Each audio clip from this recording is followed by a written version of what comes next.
Hey, this is Chris McElligott Park again, and this time we're going to be looking at civilian industries and the macrophage histiocytes mods. These are by Starkelp, and they are part of his collection of older mods that he set aside, and I have taken up the maintenance of them.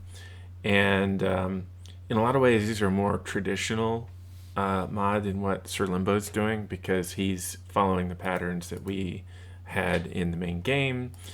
And Sir Limbo is expanding upon the framework that we have in the main game and making more like a modern framework and that sort of thing. So this is going to be a bit of a different experience. This is not public source code at the moment. There is a version of it that is, but this one is just private enter SVN, and other modders and so on can see it. But I'm going to do the basic split and everything here and hopefully be able to show you something that's a little more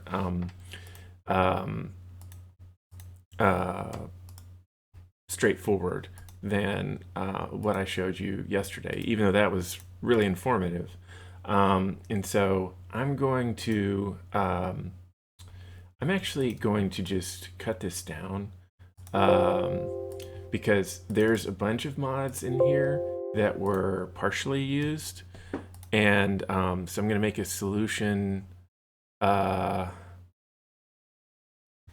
I'm just going to save it like this, even though that's not really what I'm going to keep. Then I'm going to make a copy of this. And then I'm going to revert this. So now we have the original again. So we're going to have a SK modding code, original, because it says a lot of stuff in it that already was not working because of changes I was making. And we've got SK modding code, which is the new one here. So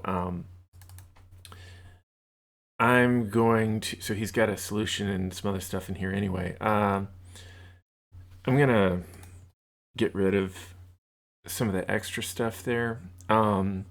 We have this dot user really should not be in here anyway. Unversion, add to ignore list, star.user, so all of them. And macrophage histiocytes probably has the same. No, it doesn't. Cool.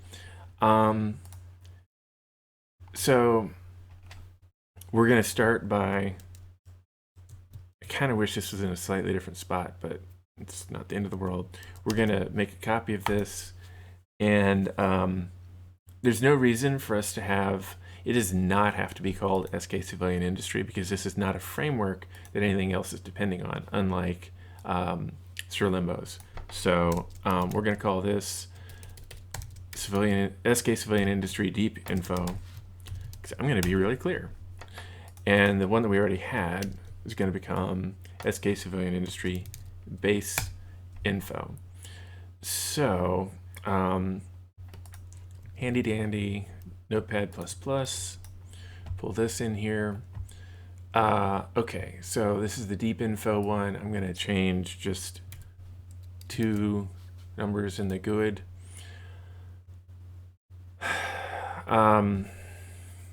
I don't care about the SVN history of this, so I'm considering myself free to move all this stuff around. So I'm going to make a source base info, and I'm going to make a source deep info. And I don't know what all these things are, and we're going to have to split a lot of these things. For now, I'm just going to put the things that aren't a faction in base info, and the thing that is a faction, oh, actually this is also base info, that one probably would be, and then put this one in deep info. Now, the properties are part of that. There's persistence. Okay, so that's probably going to be base info. Hacking, notifications, game commands. That's all base info. Now,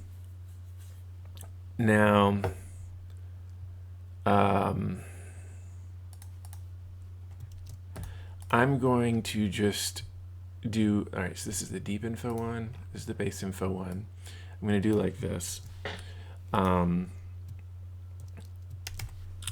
Include equals source base info, just to make things easy on myself. I took out something, I don't really care what.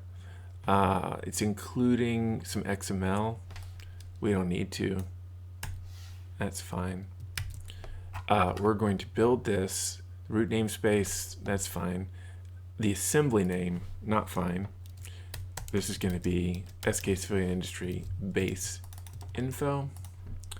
This one, SK Civilian Industry deep info, but the namespace will be the same in both cases. Output path is the same on both of these. The XML, again, not required here. And then I'm going to have a reference on this one to a thing that will exist shortly, which is this path, because that's where we're outputting, right?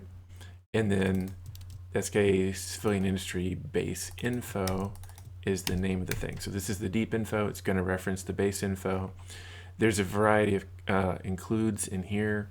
I'm going to just do the same little trick that I did before, and I'm not going to try and sort that out,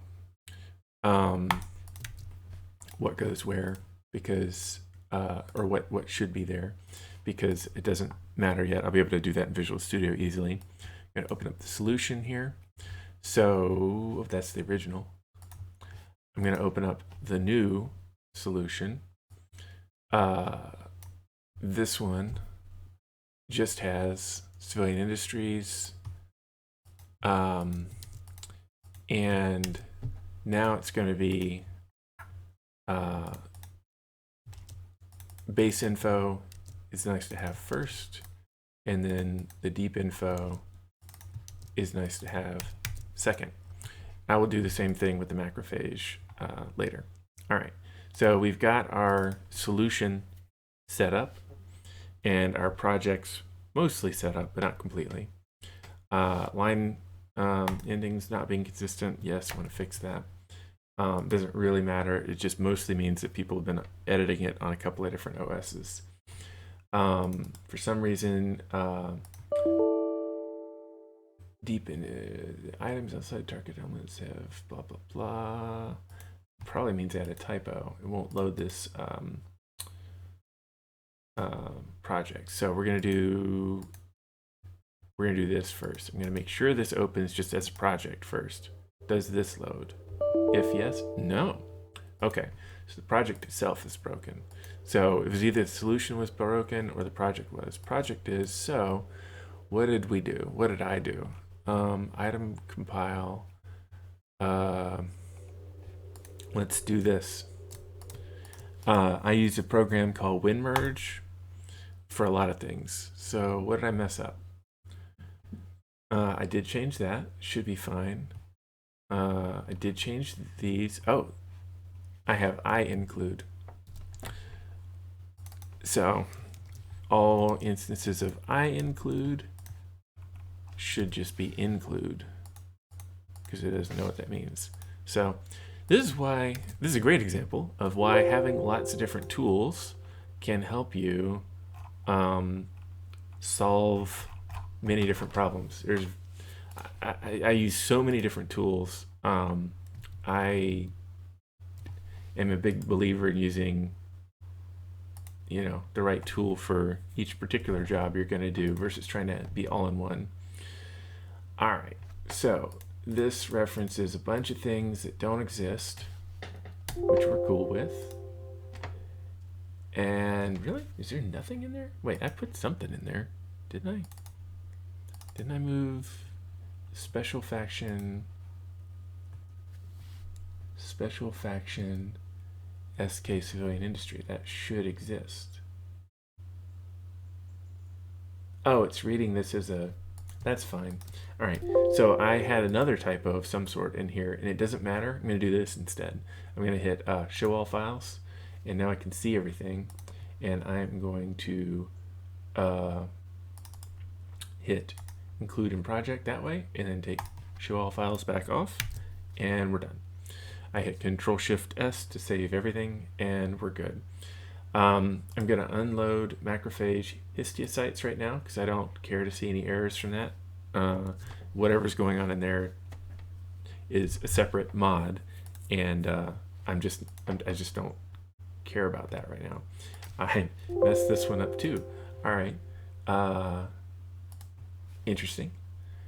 All right. Yeah, those things are all fine. That's all fine. That's all fine. And then, all right. Include in project these dealies, and we'll hit save. Let's see what the difference was. All right. So the used to look like used to look like this. Source deep in. No. Okay. The one that I care about. No, not that one. The one that I care about is not open. Civilian industry, source, base info. Maybe it was just the angle of the slashes. I don't know. Persistence is included, but it's got yeah, interesting slashes. It's fine. It's Windows. It works either way. Not super concerned about it. All right. We'll try and rebuild this. It's gonna fail. How does it fail?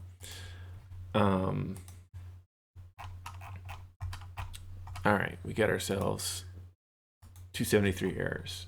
All right. We got some warnings about some paths that couldn't be found. Yeah, we do.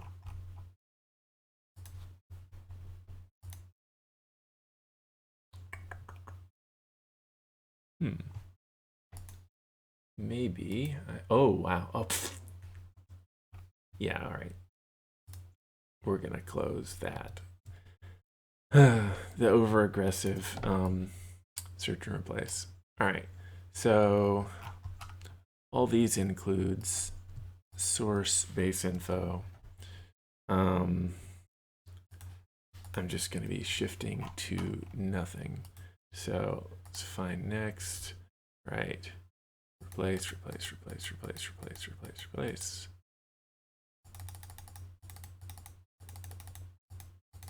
This is a faster program for doing this sort of adjustment than Visual Studio is, because Visual Studio will be trying to update IntelliSense as you go, and there's no IntelliSense here. And so you wind up saving some time sometimes if you're doing search and replaces in that way. All right, so we got source deep info on this one. We're going to find references. Okay, that's a DLL. That's we need to replace. All right, get rid of it. Yeah.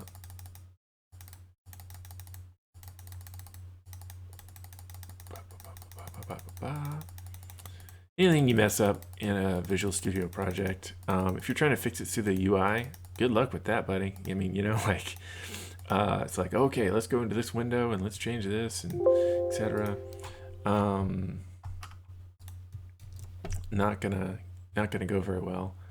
But if you do it in the XML, it goes great. All right, let's see how that's going. And I think I probably messed up the include again for the actual. No, that's actually there. I don't know why. Huh, interesting. Whatever. Not gonna complain. Compile. Couldn't find Arkin. These are the same things. Why is this a thing? Close, please. Thank you. I didn't save. Try again. All right. How are we feeling today now? cannot find stuff because why? All right. So we got, this is a case of where it's good to do something in the interface. So we can hit properties and reference paths apparently got messed up. These are specific to your specific computer. So if you were sharing with other people, then you all want to add reference paths to your specific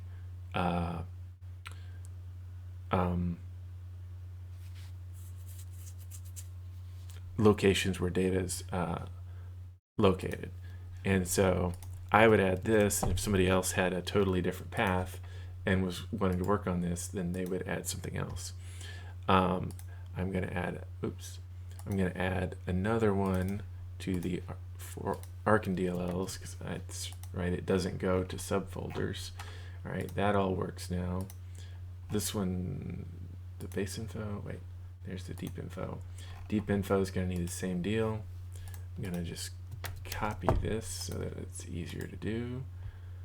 Save myself time later. This does not preclude multiple people working on a project. You're just going to have an ever-growing list, with different folder structures. You're just going to have an ever-growing list of reference paths that it looks from, and if it can't resolve on one, because that doesn't even exist on your computer, no problem. It will use a different one. The deep info specifically also needs to have a reference to XML mods, civilian industry, moddable logic DLLs here, so that it can reference the base info once that exists. Now it's still going to complain about it right now because that doesn't exist yet, and that's fine. We're not going to do anything with deep info yet. Now let's see what errors we have. Okay, much better. We still have a bunch of errors, but these are, errors we can do something about. All right, here's some topics that I did not touch on in working on AMU because, again, that was an unusual type of mod. We have ARC and external submanaged data. That's not a thing anymore. We used to store subdata of various sorts on factions, on, if we wanted to, planets, on squads, but it was subdata. So it was like there was the main external data, and then there was subdata as well. And the reason I had the submanaged data was so that I could track memory leaks specifically. We don't have any concept of that anymore. I took that out because it's no longer necessary in the new framework. I don't have anything I can really do with this right now. I don't know exactly where this is going to go or how exactly it's used. It's probably going to be subdata on the faction. But for now, I just need to get rid of that because we're not going to be keeping track of this the same way. So I don't know what to do with that yet, which is fine. You don't need to know right instantly. We just need to it's kind of like unraveling a sweater. You just kind of find each thread and start tugging on it. So right now we have a knowledge gap. I know how the framework works, although my memory of bits of it are already a little bit hazy because it's so freaking big. I could easily make a new faction or something in the framework, no problem. But when I start thinking of how to translate from the old framework, that's where I start getting fuzzy. But I don't have a deep knowledge of how civilian industries works. I have fixed it many times when I've broken how it links into the game, but I've never really looked at it much in detail. And I don't really plan to look on it much right now. I don't really plan to learn how it works per se. I'll learn a little bit, but mostly I'm just going to be translating. And so, with that sort of mindset, there's a knowledge gap. Starkelp knows certain things. He could tell me all about how civilian industries works, but he doesn't know the new framework, and it's going to take him a while to integrate that. And my view is that probably, well, we're going to bridge the knowledge gap together, and part of that is with me translating a thing over, it's easier for me to do the translation, and for anybody else who I'm not doing the translation for me to at least show you how the translation is done, to bridge the knowledge gap, because we each have half of the information we need, and so we're going to meet in the middle. So I need to start with something that is actually going to attach to something. So I'm assuming let's start with a faction. So I put that in deep info. This I understand. So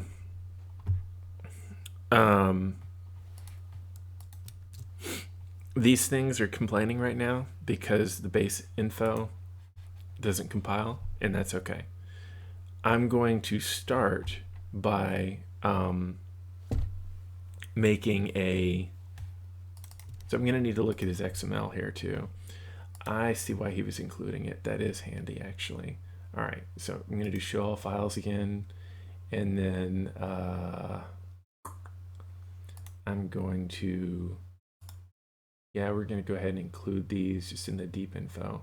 Normally I have a secondary thing that I look at, but a secondary project that I look at, but actually it's kind of handy having it in here like this.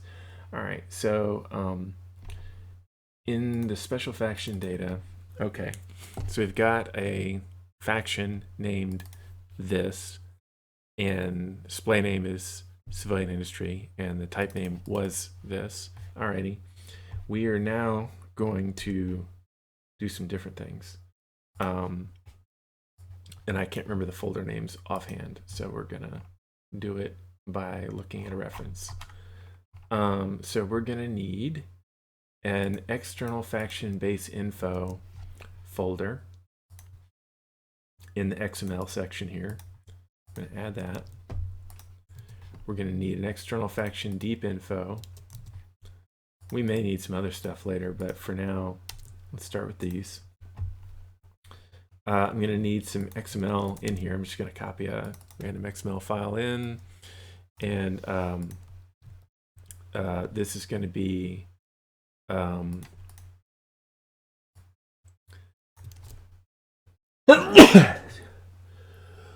excuse me. Jeez. This is going to be SK civ external faction base info. It's empty. I'm going to copy it in here too. External faction deep info. I didn't show you this part with with Sterlimbo's stuff. So the base info, we're going to call this SK Civilian Industries.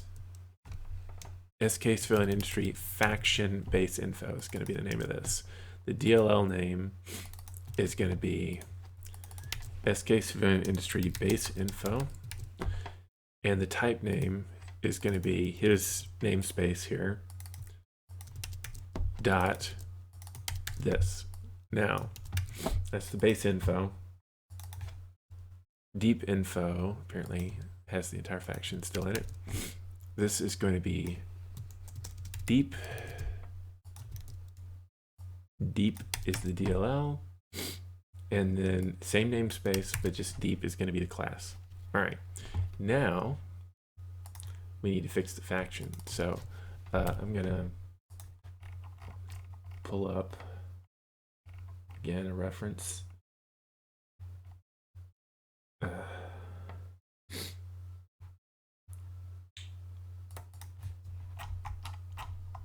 So on the faction class itself, on the faction XML itself, excuse me, we no longer have a DLL name or type name. We have base info source, deep info source.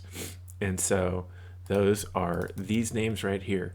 It will save you so much heartache if you use your class name and your XML name is the same. There's a lot of really good reasons to do that. So let me get rid of that. And all right, our XML is, I think, done.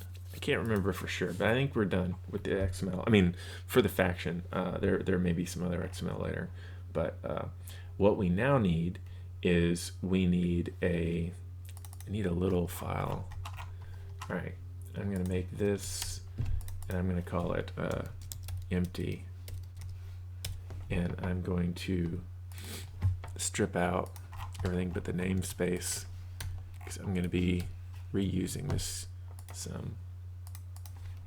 All right, so for now, I want to make this called the right thing. This is going to be SK Civilian Industry Base Info.cs. Yep. I'm going to again start from a reference. There's no shame in that, and it is helpful sometimes. Where is my... Here we are. I'm going to go with the missing faction as a really simple one.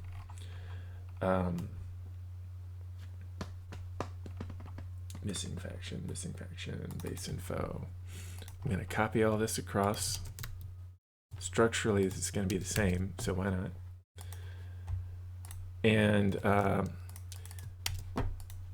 this needs the external faction base info root. Are we having problems finding our external code? We really shouldn't be. Huh.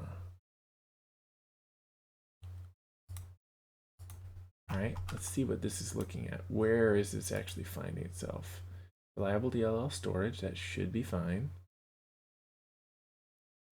Is that out of date for some reason? I'd better check. Don't want that to be out of date. This was last updated 9/24. It's today. Yeah, I was working late. This is updated. Should be good to go. These are all also up to date. What's the problem?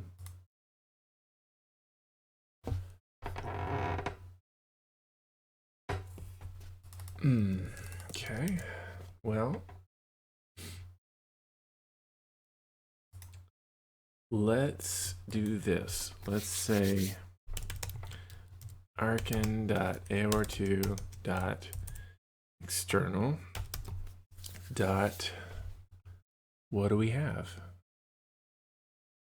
Okay, that's there.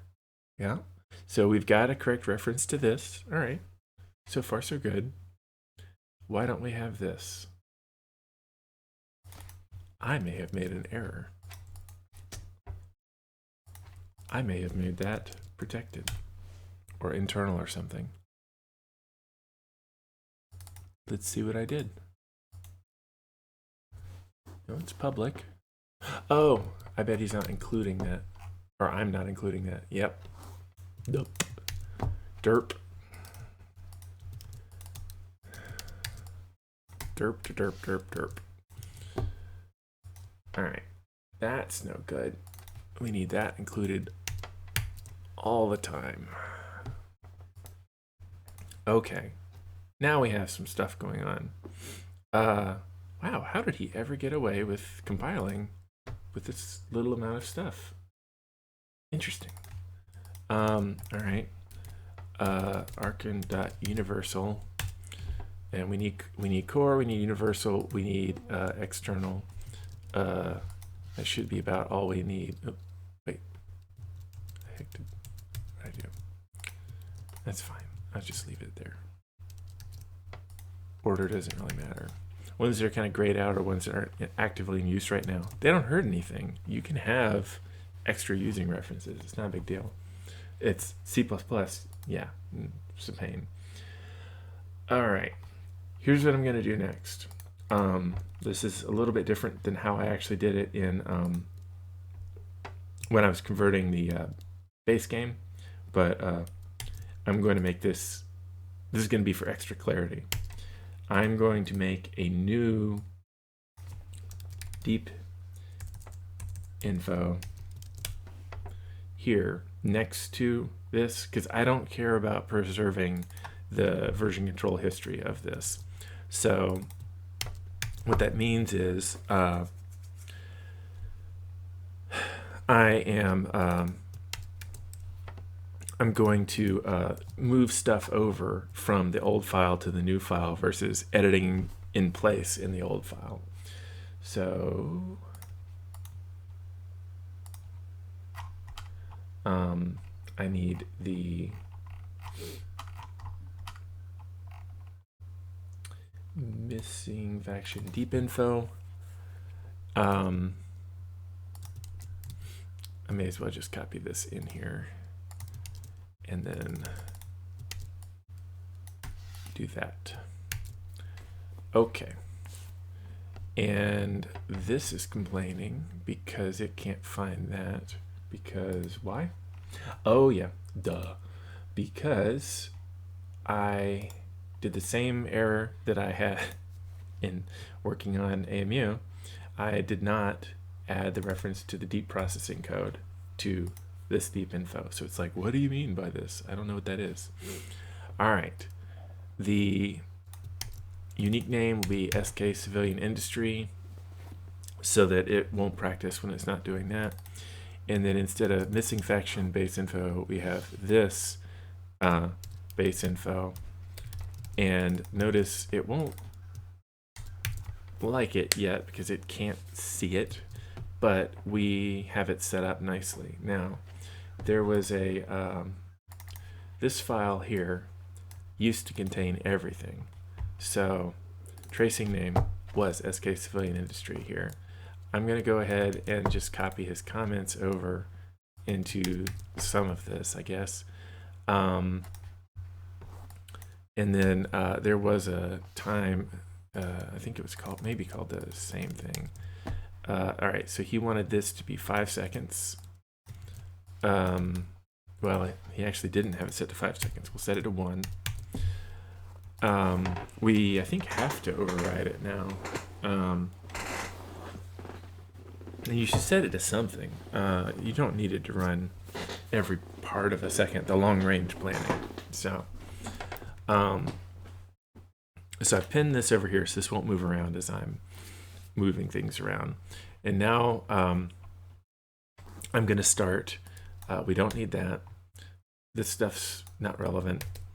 The bulk pathfinding thing might be. We'll find out. On base info and deep info, I'm going to put this because he had it. And this all for now. Actually, leave the cleanup. Leave that one until you know what you're moving. So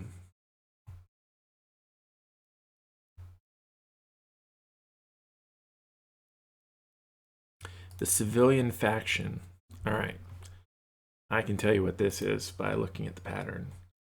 The civilian faction is what we would call an external data previously. Now that corresponds to the base info. So he had a reference to this faction data here, which I'm going to delete because we now have it as base info. Later I'll be able to do some replaces on that. So civilian faction, these things, really, I mean, all of this needs to come over. So I don't like mixing the data. I'm assuming this is all serialized, but I don't know. There's a lot of stuff here, so I'm gonna do it like this. Serialized in region, so I can actually see non-serialized in region All right. Version of this class. Interesting. We've got some functions here,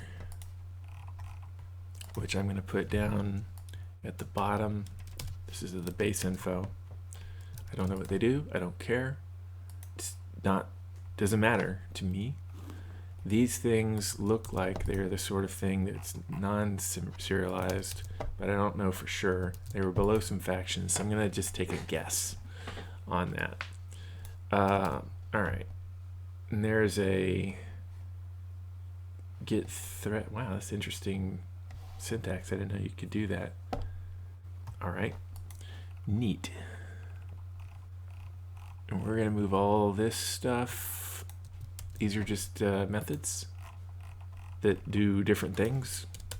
You know, like it doesn't matter what they do stuff, and this is where they belong, so we're moving them. Do I need to know? Not a bit. This was the constructor, and this was also what initialized things. So this is going to be the basis of our cleanup. It's not going to be sufficient to do everything, but you notice the constructor calls cleanup. Now, don't want to be initializing all these lists and things this way. We're going to initialize them here instead, because we always want these lists to be around, and we want them to be read-only, so that if we're accidentally reassigning to a list, we know and it's an error, because we don't want extra lists floating around. And it looks like we can just do like this.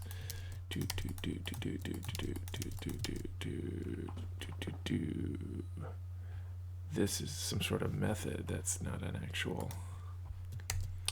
Okay.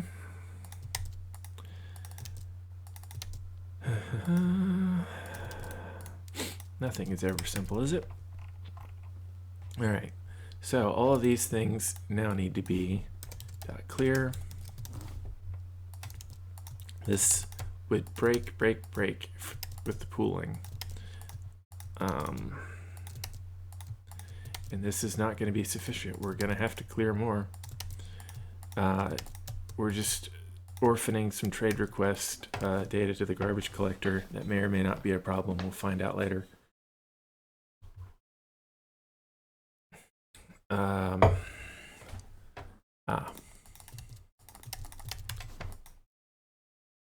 Okay. All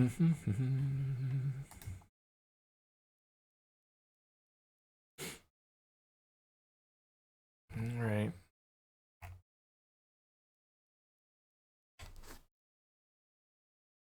I see. Okay. See what he's doing with the Grand Station. There were some things we used to have to do a certain way, and different people had different ways of working around it. There's better ways of doing it now. No such thing as primitives anymore. The intensity, you're going to get a different way. So, but in order to get the intensity, I need to look at his XML and see if there actually is an intensity. I think it's this one. Yeah, so we do have an intensity field. We do have an allegiance field. Sweet. Makes this easy. So, I can just uncomment this here. You can store it as a byte. I wouldn't. I'd store it as an integer for a lot of various reasons. We're going to return the intensity from that. And I'm going to define this at the top of the non-serialized section, public int intensity. And when we're here, the intensity needs to be cleared out. This is going to be a major data to do for me to get all of that properly cleaned up for clearing. All right, so now we don't need to do this anymore ever. We can just do this dot intensity. There's not enough cases of this for me to not just do a quick replace on them. All right, militia, get civilian militia extension. So civilian militia is on a squad. Okay. So that's going to be squad data. All right, we haven't done that before in this video series, which is nice, so we'll be doing that soon. Let's get back to our civilian faction here. We've got our serialization and deserialization. We don't need these parts.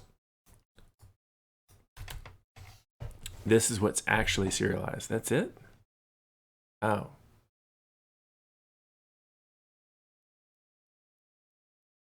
All right. So he's got some worker methods. All right. Fair. Saving yourself time. I respect that. I'm just going to dump these down here, though, for now. The actual serialization in its first, which I really am grateful for. I like having serialization before deserialization. Can't get data back out if you didn't put chicken and egg. You know, this one did come first. All right, now I have the answer to what is actually serialized. This looks broken. How the heck is the... Oh, this deserialized lookup, that's why. Organization. I'm not putting a whole lot into organization, but I am putting some. All right, deserialize into self. Again, this actually tells us what's serialized and what's not. So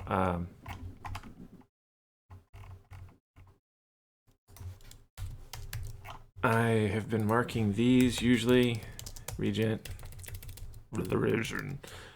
ser, deser, in region, deserialized list. Why doesn't it like that? Did I not pull that over? I thought I did. Oh, whoopsies. I pulled the outside of it. That's going to be a mess. Huh. Deserialized list. I don't know what I did with that. That's... Huh. I don't know. Some sort of typo, though. All right. Our civilian faction class no longer has any reason to exist, which is good. Deserialized list. Come on now. I pulled that over. It's right here. Ref. Blah, blah, blah.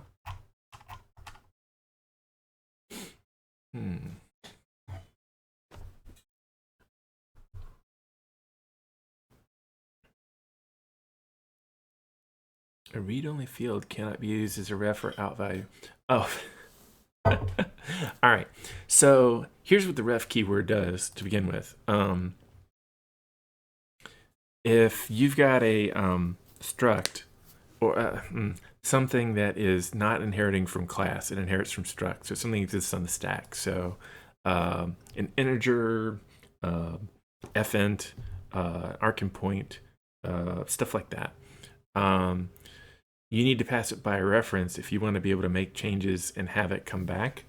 For anything that is already what we call a reference type, aka it inherits from an object, passing by ref doesn't actually do anything, because if you make changes to a list inside of a method, you've changed it, period, because you've passed the object in. When you pass a struct in, you're passing a copy of the struct. So when you pass a point in or an integer in, it makes a copy of the integer or the point, and then you get to work on that. And anything that the original integer that you passed in is unaffected unless you pass it by a ref, in which case it's kind of like doing a pointer. In this particular case, these ref statements don't mean anything.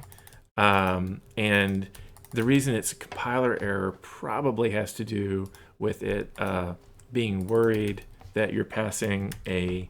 when you have a read-only field, you can't ever edit the nature, replace the field itself. And so we can't replace these lists. We can replace the contents of the list, no problem.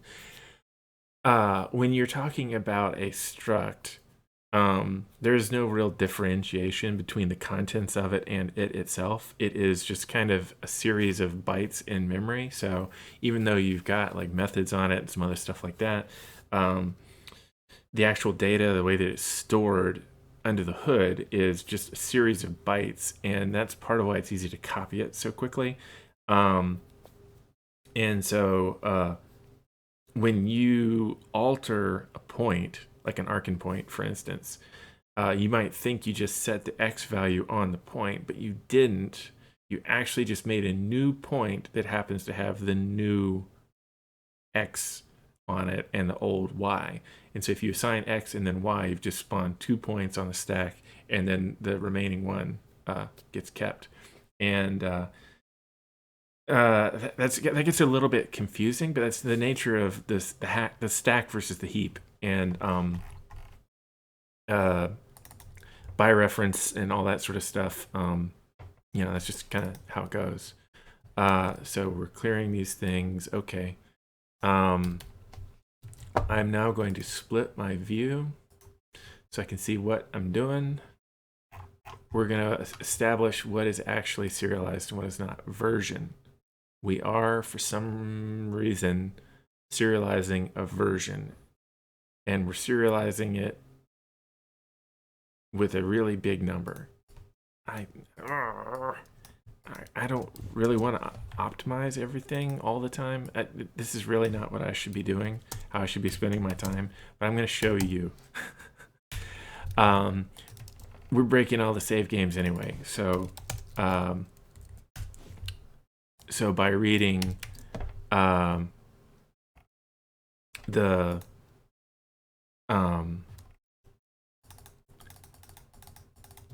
reading this as a byte, we just saved ourselves. See, that's 8 bits versus 32, so we saved ourselves. Lord, what, 24?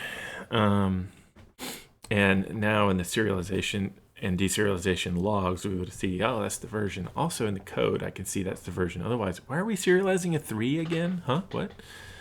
Okay. Grand Station, that is a thing that's gonna be here. We're not gonna serialize this by ID. We're gonna change this because we can and we need to for sanity's sake. We now no more Grand Station ID. That no longer exists. We now are going to have a Grand Station itself, and we are going to serialize this. So to be clear, in the past, you could not do that because you couldn't be guaranteed that the Grand Station, in this case, the squad, would exist by the time you got to this data. Now we know that this squad already exists because in the new save game format, I put all of the external data, all of it, at the very end.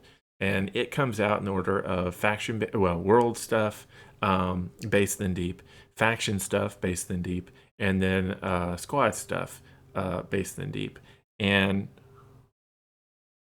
by the time any of that's happened, all of the actual non-external data has already been loaded. So we can get around kind of screwy code like what that was. Again, not an insult to Limbo, not an insult to Starkelp.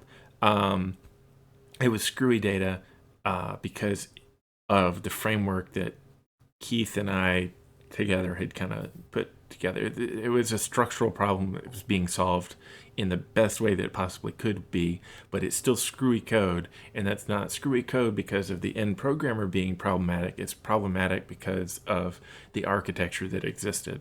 And so now that the architecture is fixed up, we can fix the screwy code that was resulting from a suboptimal architecture. This is why architecture matters. So we're going to add a squad, add squad primary key ID. And why do we do this instead of using integer?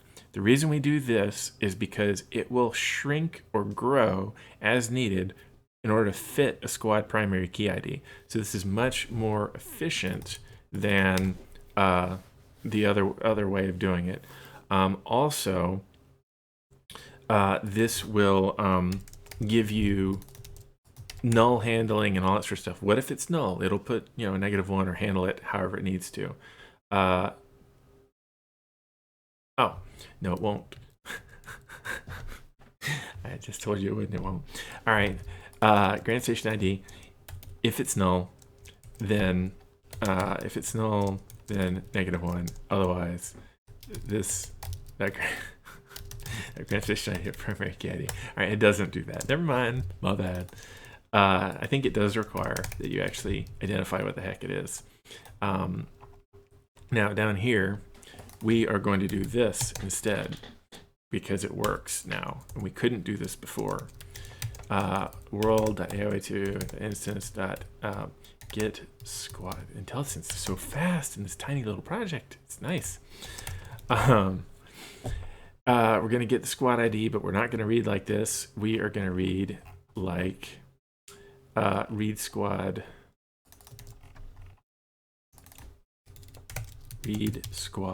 primary key ID. We don't need to pass any information like that, but we do want to identify what the heck it is we're deserializing, and bam, we're done.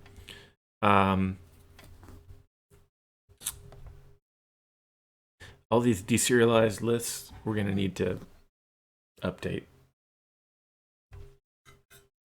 The amount of efficiency that we're able to get out of this. So why does this matter? The Grand Station previously had to have an integer serialized and deserialized. So you'd have an extra field. And then at some various points in the runtime code, it would have to go, is there a Grand Station? Or do you just have an ID? If there's an ID, would you mind getting the actual Grand Station for me? Oh, you already have the Grand Station? All right. Well, give me that then. I hope you cached it. If it is for some reason out of sync with the Grand Station ID, which one's right? It's nasty. It's nasty, nasty, nasty. Again, this is a product of the old architecture, which was not a bad architecture. It just was insufficient for what we actually needed. It had certain limitations that really could cause, bugs and performance issues. But it's like a 1,000 tiny paper cuts sort of thing. All right. We no longer have a Grand Station ID. We have a Grand Station, which we are deleting, apparently, no, which we are assigning. So my original goal here was to figure out what is serialized and not, so I know for sure. Version, yes. Grand Station, yes. Grand Station rebuild timer in seconds, yes. Trade stations, yep. Trade station build timer per planet, yes, it's in that order too. Cargo ships, these are serialized. I guessed wrong, that happens. Militia leaders, that should be next. So we want to mirror the same order so we know what the heck's going on. Cargo ships, all the different versions. Nifty. I wonder if that's really necessary. I think I may stop serializing almost all of that.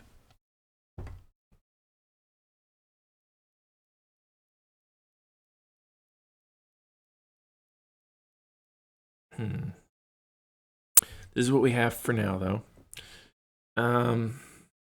There's no way that needs to be serialized. I'm taking this out. I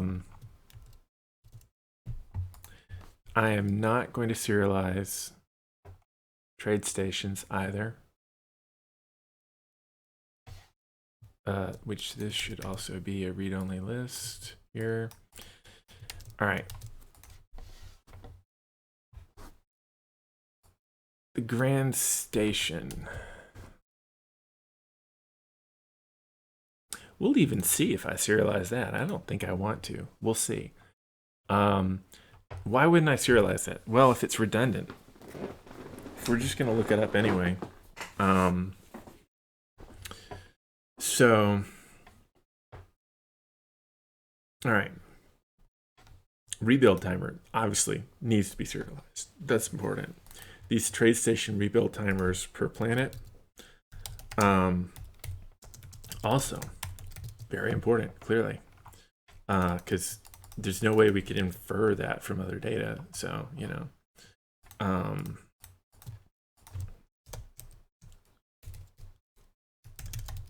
clear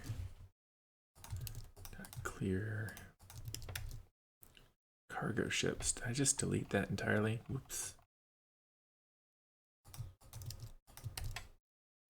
I believe I did. All right.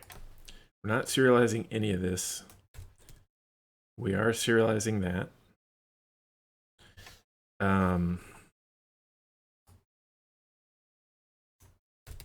Not serializing trade stations. I'm going to increment the version number to 4 just because it is different. Cargo ships en route, I left. Whoops. Build counter and so on. This looks important. Failed counter. Interesting. All right. I guess we're serializing that. I don't know why, but I mean, doesn't seem wrong to. Militia counter. That looks good. Next raid and this seconds. Okay. Next raid wormholes. That is probably very important. Next trade station target ID. That sounds important. Nope. All right. We'll find out what we do. The next trade station target, anyway. We're going to say we're going to serialize it for now, and we'll find out later if that's really true or not. But it seems plausible to me that that could need to be serialized. And, all right. So we are going to serialize this in the same way that we did the next trade station target, and yep, he's using it for versioning, which makes a lot of sense. And because we're breaking all past save games, we can stop doing that. It was good code. It was what needed to happen before, but we don't need it now. Grand Station, that is after the raid wormholes. Yeah, is it? Yep, sure is. Alrighty. Next trade station target. We don't need to do this in deserialization. So why don't we need to do this on deserialization? Anything that we are writing into during deserialization, we need to clean up. When we load a save game, it should already be empty probably, assuming we're pooling properly. That's what the cleanup method is for. That's when we pool. But we need, in multiplayer, if we're about to write into a list, like the trade station rebuild timers in seconds by planet, that's a collection anyway. If we're about to read into a collection, we need to clear that collection before we write into it. Otherwise, we're going to have double data, if that makes sense, right? So if you've got 3 pieces of data in a list in particular, and the host sends over more to a client, which it's going to do every couple of seconds, then you add in 3 more pieces of data instead of replacing the 3 that were there, then you've got an incredibly awful, incredibly huge memory leak where over the course of an hour, you're going to have like thousands of items in the list and the client's going to be buckling and like lagging like crazy. And you're like, why is this lagging? And it only takes one list. It literally only takes one list. Ugh. So we want to be very careful in our deserialization logic that we clear before we write. And so that's a really key thing to be doing, because that memory leak would never, ever show up in a single player game, assuming that you're pooling properly at all. Now, if you're not pooling properly, then you've got other problems because in single player, you'll have another memory leak that does not as bad of things, but still gross. So it mostly will cause weird logic and stuff. All right, so now that our data is organized, I'm going to actually make sure that this is being set all properly here. So we've got version here. This is doesn't, we don't need a version like this. I'm gonna fix that. That's not something that actually is long-term. That's a version in the deserialization process. So we should store that here. I understand. So if you want to put a version gate in your code, absolutely do it. This is how you do it. The only code that needs to know about the version gating is the code that exists right here.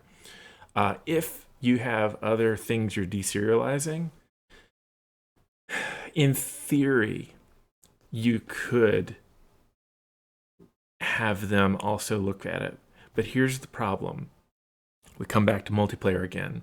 Let's say that save games did work, and then I put a version on here of what version did we load in from before, and it was 2, let's say. Then everything's going to deserialize as 2, and then well, actually, in this particular case, by lucky chance, it would have worked because the host, when it sent stuff to the client, would have sent 4, and so then the client would read it out as version to 4. But then you've got an order and operations issue because, yes, the faction data is sent repeatedly every few seconds, but a squad might be sent more frequently. So if we had a version piece of version information that that existed only on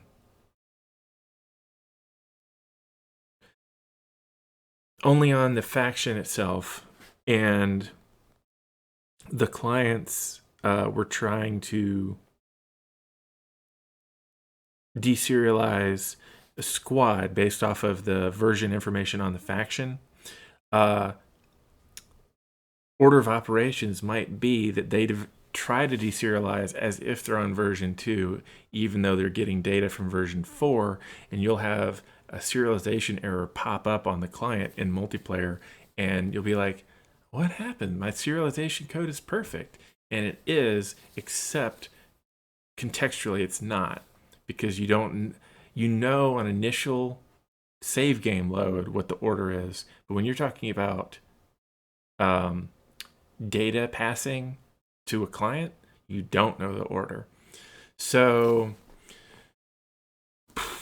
honestly, the best way to handle this sort of thing is to use our own version numbers, because we have new version numbers coming out all the time. And so you can just do, and it's baked in. It's baked into the buffer. So you can see buffer dot, if it's buffer dot from game version dot get less than, or if you want to talk about something older, or if you want to say get greater than or equal to, you can say 3.700. So if it's this, then do whatever the new stuff is. Otherwise, do the old stuff. Now, why does this work when passing the version doesn't? It's because this exists on the buffer, which has a context of this exact serialization operation. Doesn't matter what that is. We're serializing a few ships for multiplayer. We're serializing the entire save game. We're serializing just part of the faction. I don't know. Doesn't matter. It's correct. And so you can trust the buffer, and it's passed like the context travels with the buffer, which is the beautiful thing about it. The context does not travel with the way the version was being set before. So I'm just going to take that out because A, we don't really need it right now to begin with, and B, that's not a model I would go with for multiplayer reasons. Now, when would that be a problem in multiplayer specifically? That would be a problem when somebody had been playing on an older version of the game, older version of this mod specifically, and then they loaded a new save game, and then that new save game was in the new version of this mod, and then they played for a little bit, and then right after playing for a little bit, they're going to get an error on the client, and the client's going to be like, what the heck? Host is going to save, because that host didn't get an error. The client's going to disconnect and reconnect, and everything will work perfectly after that. And they'll go, huh, and they'll report an error, and you'll look in your code, and you'll wonder what on the heck is going on, and you'll never find the error because it's not there anymore. So that's the entire scope of where that would cause a problem, but that's still more than I would like to open myself up to, if that makes sense. So it's not a grand problem that's like constantly a thing, but let's do best practices. So all right, I don't this is going to be false, so that also is going to be false. So I'm going to, in the cleanup here, make sure that I hit everything so we don't get pooling problems, because that would be nasty. There's no need to have it collapse. All right, and so I'm going to do this in order. Trade stations rebuild timer is next. Build counter.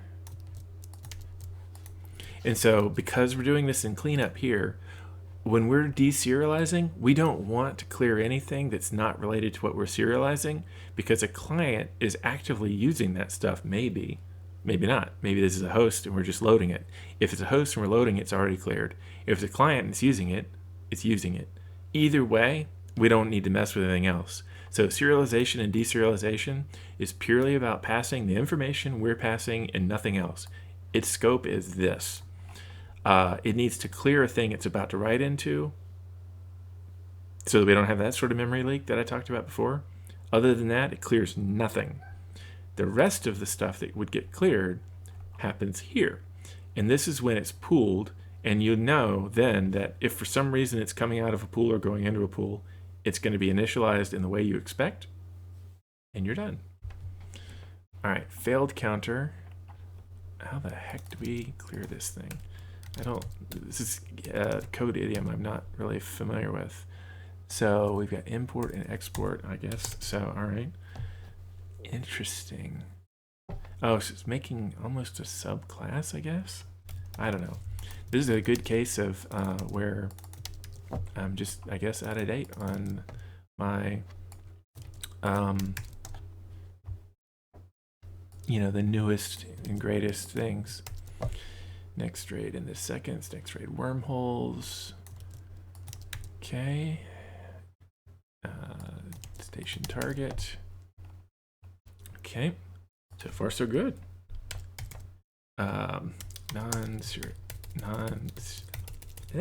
Serialized. All right. First thing is always the intensity, just by habit. I don't know why. We got trade stations. And I try and do the spacing and everything the same as the others. These ones are all spaced one apart, so I just did them all in a list here. But here we actually have some groupings, so I mirror that here. Again, just so that it's easier to see. All right, so we got the intensity, then we got the trade stations, cargo ships, and then all the different kinds. We're going to trust that's all of them. It looks like it is. Then we've got our militia leaders down here. And we've got our threat reports, import. All right, good. Hey, look at that. Everything was already being pooled properly. Isn't that nice to see? That's nice. I like that. All right. We'll deal with this one later. I'm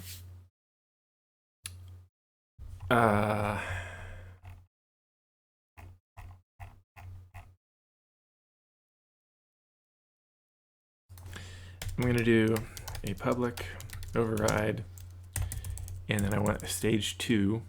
The main stage 2, not the It's not stage 2A, post all faction aggregating. We don't need to call the base. It puts that in there automatically.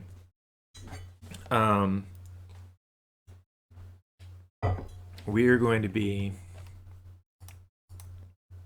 filling all of this stuff, the bare minimum. Don't have anything to do in there. We're done here. We're going to be filling all of this for sure. And I don't know about these things.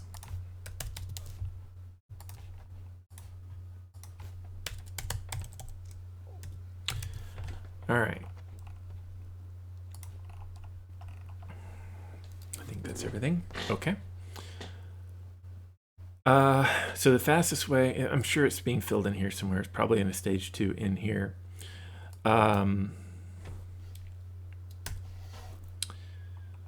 There's more data in here. I'm not going to mess with it right now. One thing at a time, because it's absolutely gibberish if we are not careful. So I'm going to look for a stage 2 in here. Is there one? 2. There is not. Very interesting. All right. That's fine. We're going to look at this then. We are going to see, how do cargo ships idle get filled? If faction data contains that, that's reading from it.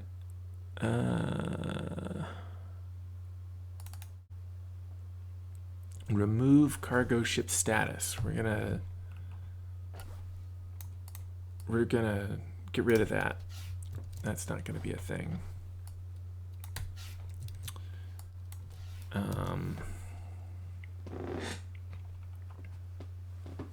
Change cargo ship status.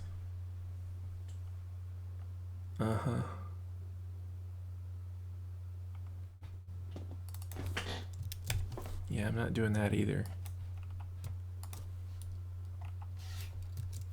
We'll do the equivalent, but we're not doing that specifically. All right, so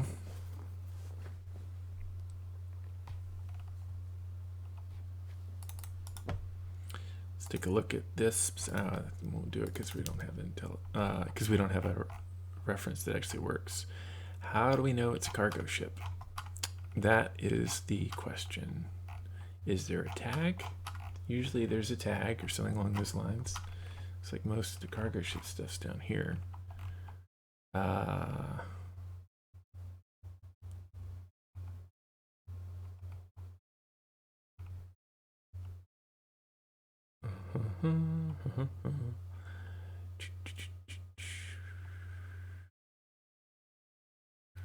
Civilian cargo. All right, so we do have that.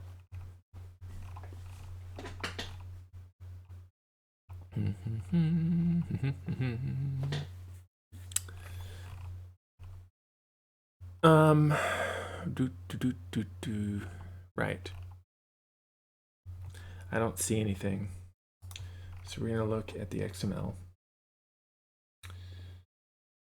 And so we're going to look under game industry, or civilian industry, game entity rather. There are tags. Cargo ship producer, blah, blah, blah. All right. I am going to handle this using the most modern idiom, and I am not going to serialize these things. You know how to now. We're not going to bother. Not because we're lazy, because we're efficient. And same deal with the Grand Station. This stuff matters. This other stuff matters, but we know how to find it a better way. All right. Our cleanup now needs to move these down to here.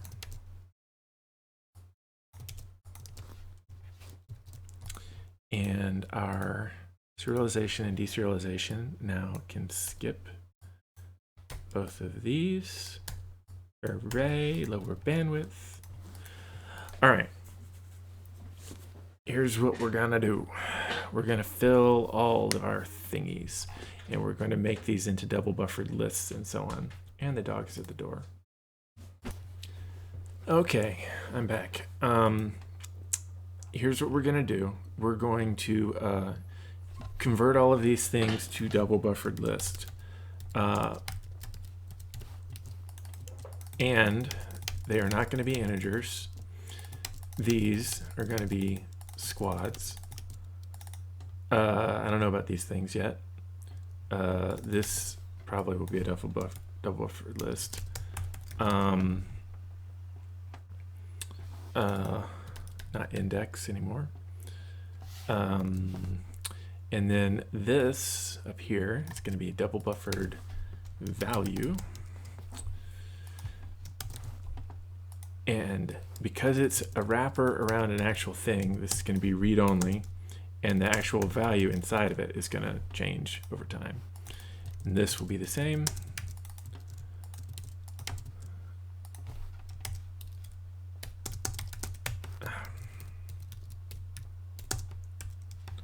All right, these are all angry at me. Why? Because I haven't specified a name for them. SK_civ Grand Station. This helps with memory dumps. And, oh, no, sorry. The values actually don't need that. They just need a default. When we clear, what do we clear to? We clear to a null in the case of them. These ones need an actual thing. How many cargo ships can we have? I don't know. I'm going to guess 300. Why not? I always guess 300. Very, very low overhead to this, so there's no point in not having that. Now, and then our militia leaders here, how many can we have? I don't know, 300. All right. Now, we also, all right, so we're going to start by doing this Grand Station dot clear construction value for starting construction, and same thing for the trade station target. And then we are, here's all our trade stations. Whoops. These are going to be a double buffered list as well of squads, not integers.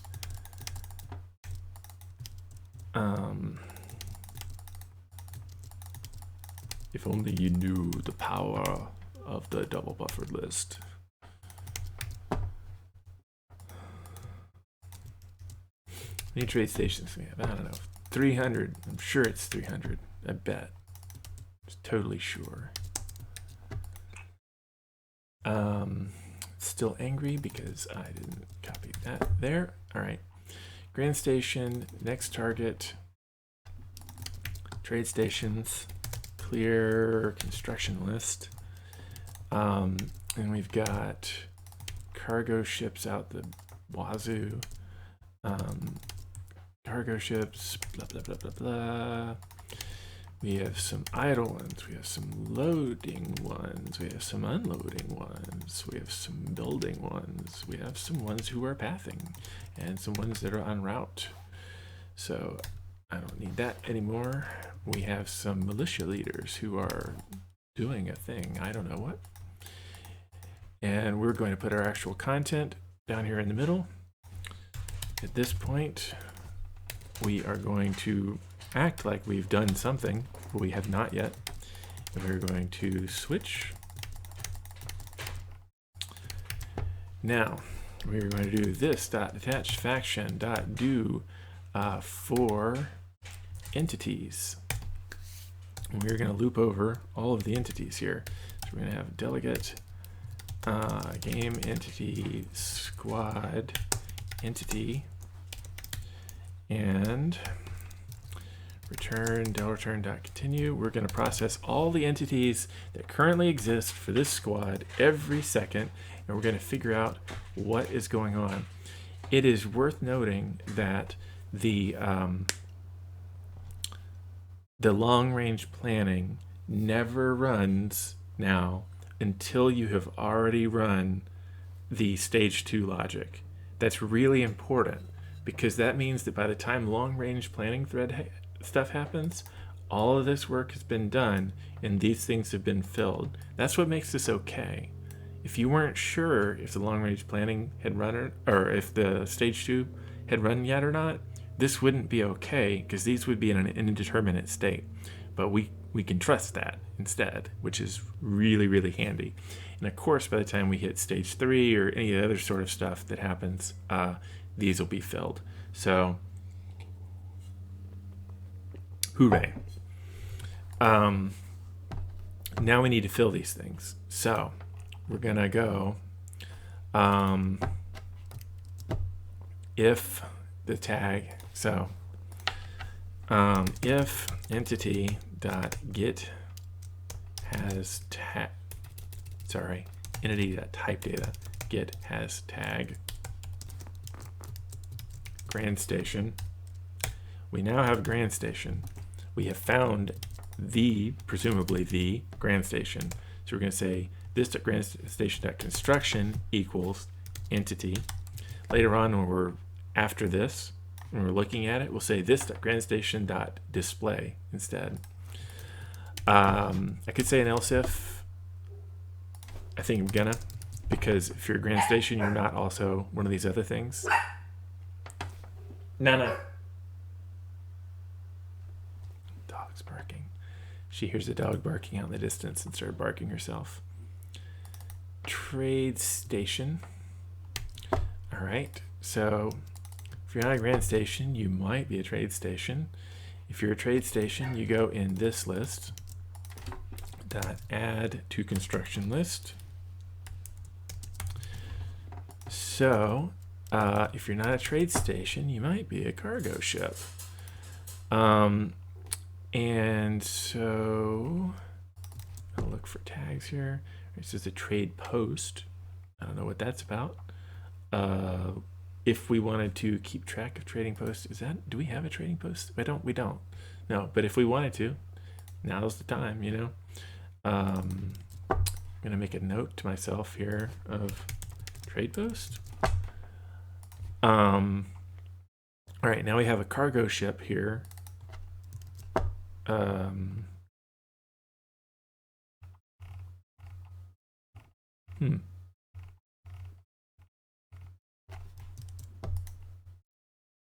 Oh, right. Okay, yeah. Cargo ship is what we wanted. Okay, good.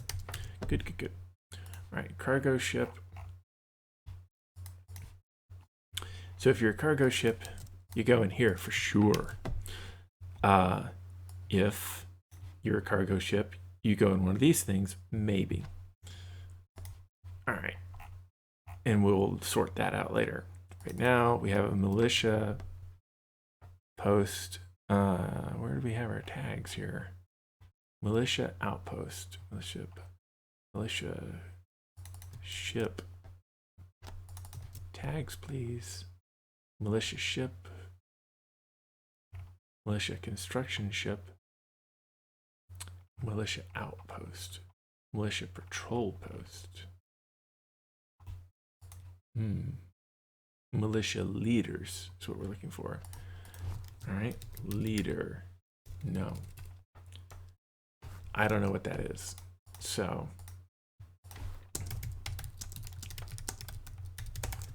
all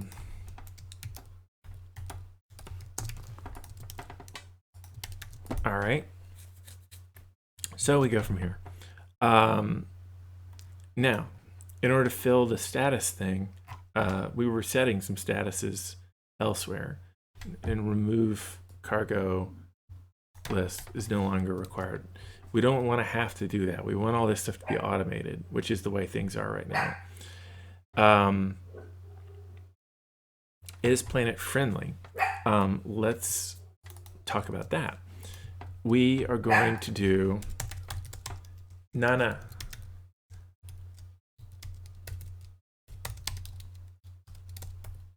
Some dog and distance is barking. I will bark too. Trade stations equals this dot trade stations dot get display list. Trade stations And we just do this. This is it. We don't have to. Oh my God, every time Is Planet Friendly was called, it had to call into this central index a bunch of times. That's hella expensive on the CPU. It's really, really, really pricey. So yeah, we're not doing that anymore. Was this the right way to do it before? Yeah, kinda. You could cache stuff, but it made it more complicated. So, in my view, Starkelp looked at code complexity versus efficiency and chose, uh, you know, keeping lower code complexity. And in a generalized sense, I would say that's the right call. Um, uh, does the lack of efficiency bother me? Absolutely. Do I blame him for it? No. I blame the architecture, which is why we had the great refactor. And that's what leads to, when you've got a system, whether that's, like a system of people and you're seeing behaviors you don't want out of people, or it's, outcomes you don't want out of a health system, whatever it is, you have to look at the system itself. Yeah, there's individual choice that go in there as well, but if you have a system that is oppressive in some way, such as making it really hard to get at your actual squad objects in a timely fashion, and thus having to have IDs and all this sort of stuff, like what we had here, then you will see behavior that is resultant from that. And it's entirely rational behavior that probably shouldn't be criticized. You need to fix the systemic issue, not, go blame a person. So, if you're going to blame a person, you blame me, since the architecture is my responsibility. So, okay. What do we got with our? Oh yeah. So we can't null these out anymore. We don't want to anyway. We want to say clear because they're a double buffered value now. All right. We need to move on for a minute because we can't finish our cargo ship status thingies here because we don't know anything about a cargo ship. So why don't we know anything about a cargo ship? Well, we need some attached data. So, civilian cargo. Hey, look, he put a version on each one. That's good. That's good design. The thing I was criticizing earlier with the cascade couldn't happen because he put a version on each one. Now, I would have made that a byte, but no biggie. And, there's a few other things I would have done, but it's not a big deal. So, all right. This is what we used to have. Used on any entity which has resources. Well, that may or may not be a problem. In the past, each unit could have several different kinds of external data attached to it all willy-nilly. They can't do that anymore. They don't have that capability. They get one base info and one deep info, and that's it. End of story. So if multiple things need to have like overlapping types of data on them, then we would need to have a larger class that encompasses more than that, and that has like cargo and militia and so on. So let's see if that's the case right now. Let's see what's going on with civilian cargo. We're gonna match the whole word, so we just find how this is used. All right, so yeah, so we want to have a cargo ship descriptor. All right, that's fine. Militia. Oh, so a militia unit can have cargo, which is a problem, but not a problem. We'll solve it. It's all good. Persistence. We don't need this. This is just old stuff.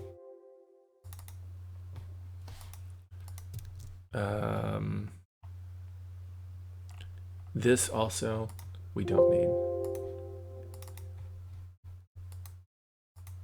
Don't need. Don't need.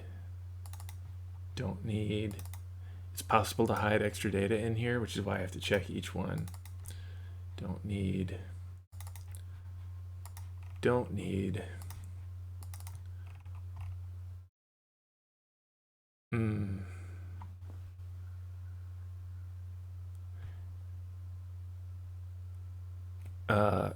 All right. I don't know what the heck that's about. We need that apparently, but there's nothing else hidden like that, was there? No. Everything else is what I thought I saw. Yeah, okay, good, good, good, good, good. All right. These ones we can safely delete. It's down to, yeah. These ones we can safely delete. This thing we can't. This we can. We have a civilian world object. We don't need that. That should be wrapped into the faction. Unless it's really, really possible for some reason to have multiple factions that share resources, I guess. That would be the only multiple instances of the faction that share resources. Still not necessarily how I would handle it if that's the case, but I don't know. This looks like this is old data anyway. Sure is. All right. So civilian world can go away then. Nice. Alrighty.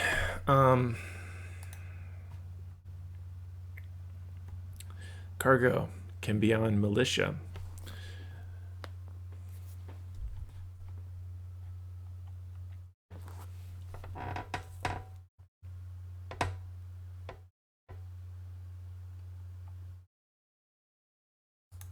So we got trade stations that have cargo. Civilians are moving cargo around. Ships have cargo. Blah, blah, blah. All right. There's a decision point here.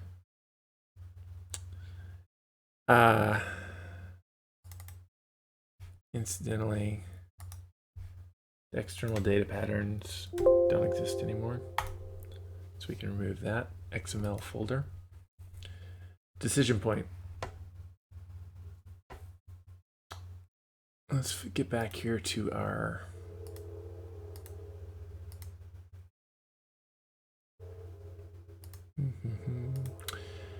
where's our base info?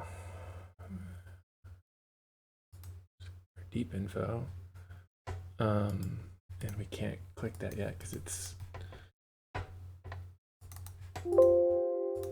Yep, please fix. All right.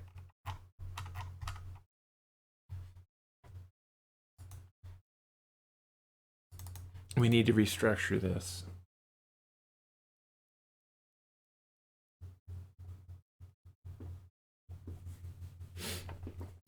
Okay.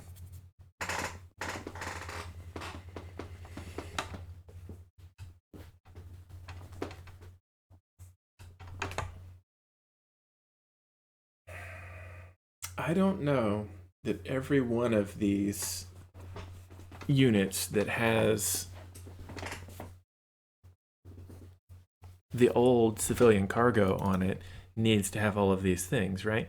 Because a ship that's moving stuff around, I'm presuming, probably doesn't use per second. I'm guessing it just moves it. It probably has a capacity. I don't know. And it probably has an amount. But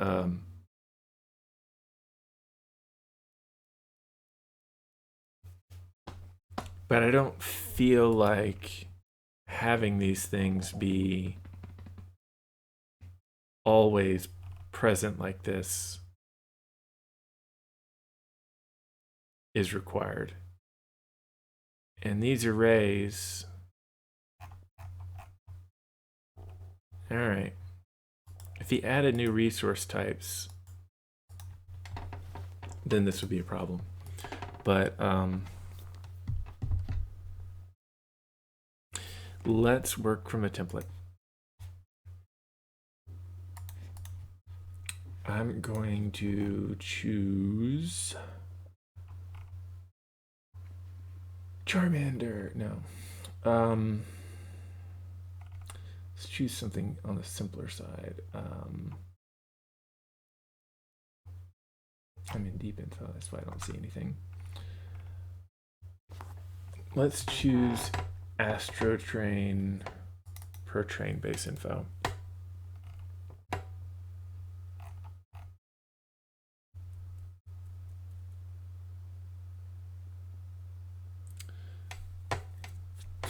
This will be sufficient. So here's what we're going to do. We're going to use civilian cargo as a model, but we're not going to use it as what we're actually doing. So what I actually want is cargo ship per unit base info. I'm going to have a separate one for the cargo ships and the trade stations and all that jazz. So we're going to copy this across as our starting thing.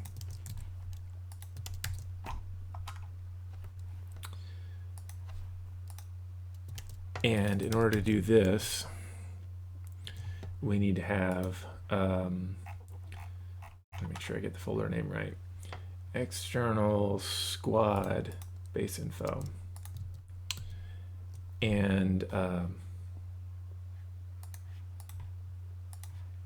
so in here, add external squad base info. And I can just copy this over here, external squad base. Again, strongly recommended that the name be the same for the XML thing and the hide that. So cargo per ship unit base data.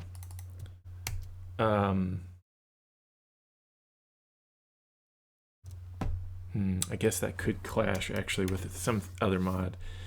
SK Civ cargo per ship unit base data. So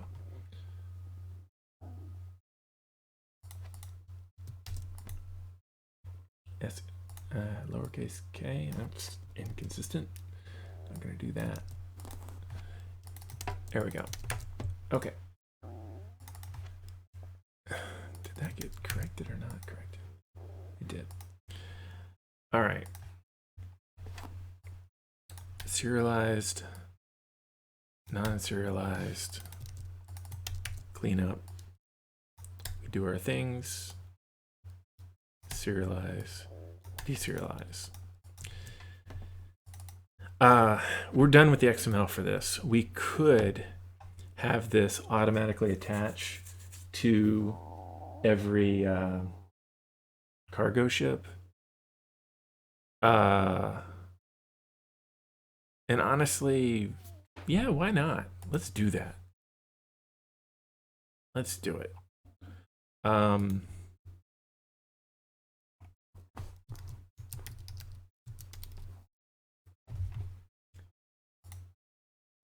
That'll save us some potential grief. Yeah, all right, cool. All right. So I'm going to look at a reference again. And that is here. This is optional for, because you can add these manually, which is how the base game does it. But I'm going to put this down at the bottom so it's more obvious that this is happening. Base info source is this. So every cargo ship that gets created is now going to have this. Now, what is this? this is going to have our status, which before was this, I don't even know where it was being stored, but kind of this ephemeral thing. And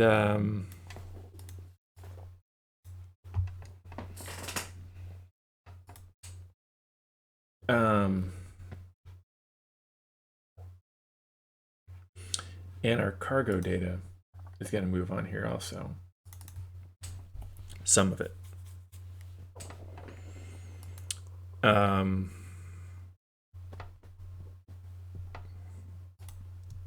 guessing these, but not like this. Nothing wrong with this, but for one thing, it's nice to make it read-only, because again, that just means the array is. We've got a getter and setters, not really a reason to do that. We're going to do an arcin, or no, not arcin, enum, enum indexed array for civilian resource. And this is amount equals new. Yeah, fine. Don't need to be that specific about it. All right. And I think it wants to know what the default value is. No, it doesn't. It doesn't care. Oh, enum type, item type, right? The item type is int. And we're going to have another one for capacity. This will be easier to work with.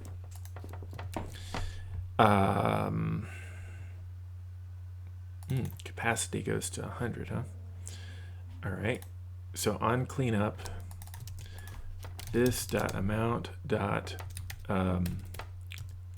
clear to 0. We need to clear them to something. And capacity clear to, apparently, 100. Other things will set their own. I'm going to take this note. That is capacity. Thank you very much. Leave that note there too. All right, then we're going to serialize this stuff.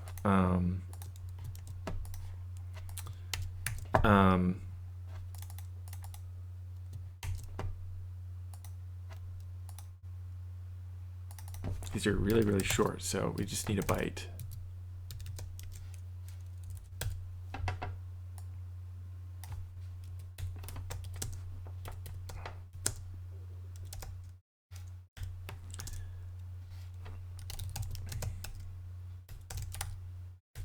Or we'll just do civilian resource dot length int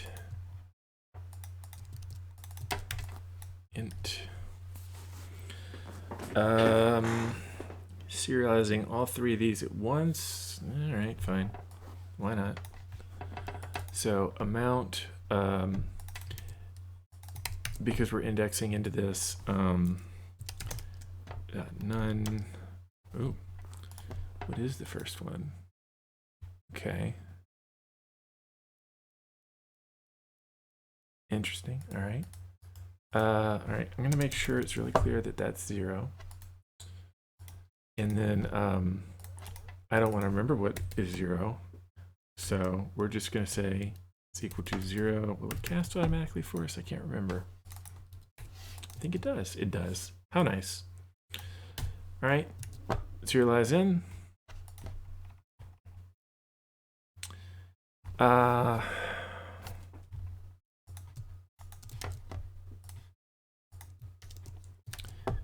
Serialize out.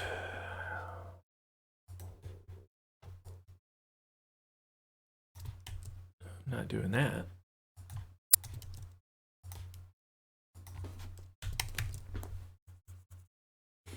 Well, I guess I am. All right, that works. That works. Nicely done.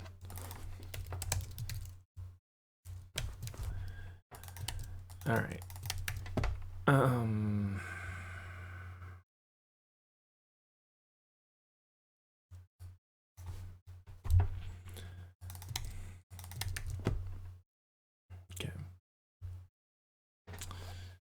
We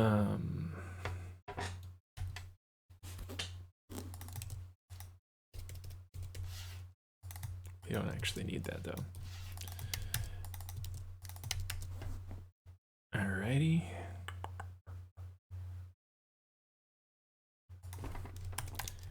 If x as an integer is above save count, then just put in the defaults. Otherwise, do these.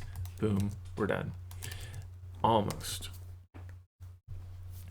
We now need a status,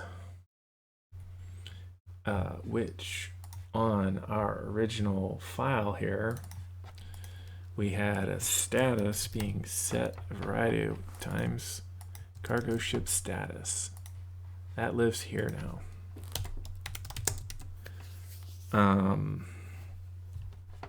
We know this is a cargo ship, so we're just going to call it status. Equals new. Wait. It's a class. That's the wrong thing. Apparently. Oh. Where did I get that? It's right here. Status, status, status, status. So wrong status. More than one status. Let's look for idle.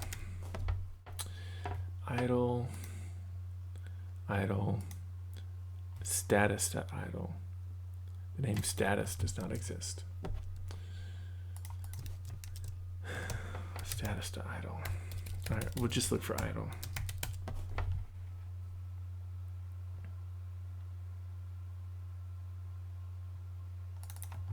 All right. This needs to be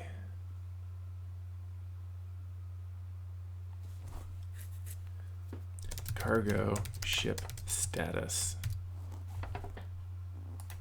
because otherwise confusion reigns. Cargo ship status equals cargo ship status dot, what's the default? Seems like idle would be the default.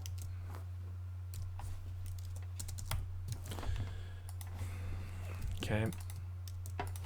You can make this inherit from a byte if we want to make it take less space in general. We can serialize it as a byte either way though. Status dot, it doesn't matter what I assign it to here because what matters is cleanup. This dot status equals cargo status dot idle. It'll be consistent no matter what as we do that. We're going to serialize this dot status. I'm going to guess, well, it's probably not very often 0, so we'll use more space than we'd save. And then this dot status equals buffer.read byte normal, and you need to cast that to cargo ship status, and we can't cast that to int, we need to cast it to byte. How did that work up here? That's weird. It really shouldn't work. Oh, it didn't work because of the type underneath. Byte, thank you. Can't cast a byte to an int in that way for some reason. Seems like you should be able to, honestly. But apparently you have to do convert.to, but okay. I would think an implicit cast from byte to int would be okay, but not int to byte, obviously. All right. Now, this is automatically attached. We don't know how this is going to be set, but it will be set. We trust in that. So we're just thinking about the scope of where we are. Getting back to here. Base info. This is a cargo ship. Therefore, it has this on it. Cargo base info equals entity dot get external base info as this. It will be there because it's forced to be there. Now we're going to switch on cargo base info dot status case idle break. Cargo ships idle. And down the list. So we've got idle, we've got building. All right, well, let's do it in the order of the thing. So we've got idle, we've got loading, we've got unloading, we've got building,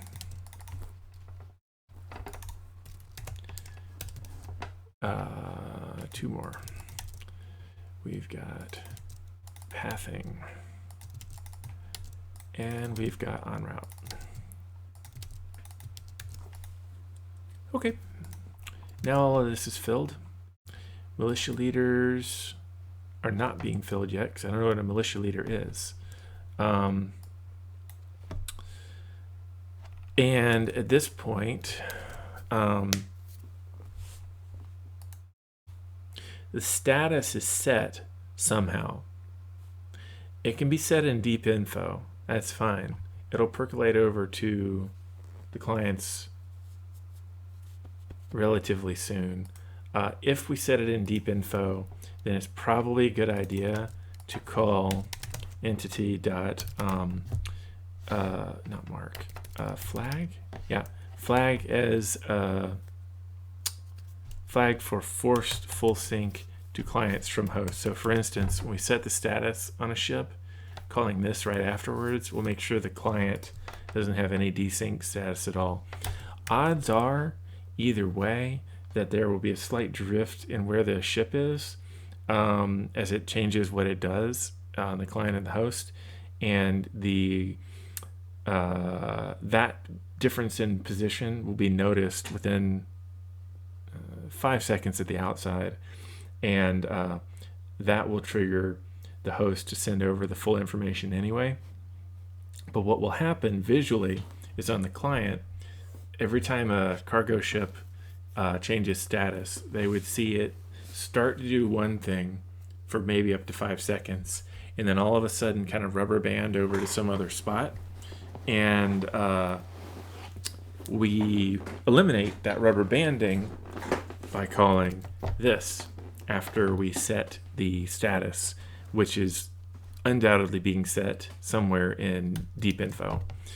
If it's not being set in deep info, if we've got a stage 3 that we want to run on the client and the host, we put that in base info here, and there's no need to call that because it's happening on both. So in order to finish all this up, it's going to be a lot more of this over and over and over again. We find things that are methods that anybody can call anytime, put them here. The stuff that is for host only, we put it on the deep info version. Stuff that is needing to be attached to a specific ship goes on the ship. If there is a central list of things that we need to keep track of, we're filling it in stage 2. If these things here, I don't know where those are being filled right now, they need to be filled in stage 2. Otherwise, they need to be moved out of base info, because if they're filled somewhere else, then client's not going to have access to those fully properly, and you're going to see temporary weirdness. It'll only last for about 3 seconds at a time, but it's going to be one of those constant little irritating rubber banding sort of a things. It's going to be annoying. So if it's not of relevance to the UI, then it doesn't belong in here, so we don't need to worry about it. In other places where we've got things like a description appender, those are really going to work very similar to what they already were, and the notifications and similar also are going to work very similar to how they already did. This notification doesn't even have any errors. It's already fine. Tripping off the notification is not fine. Well, let's just move that over. We don't need a reference to notifications in here, actually. Notifications, due per second notifications and stuff. Let's go ahead and move that into base info. Region stage 2, so it's really obvious. and region. Paste this in here.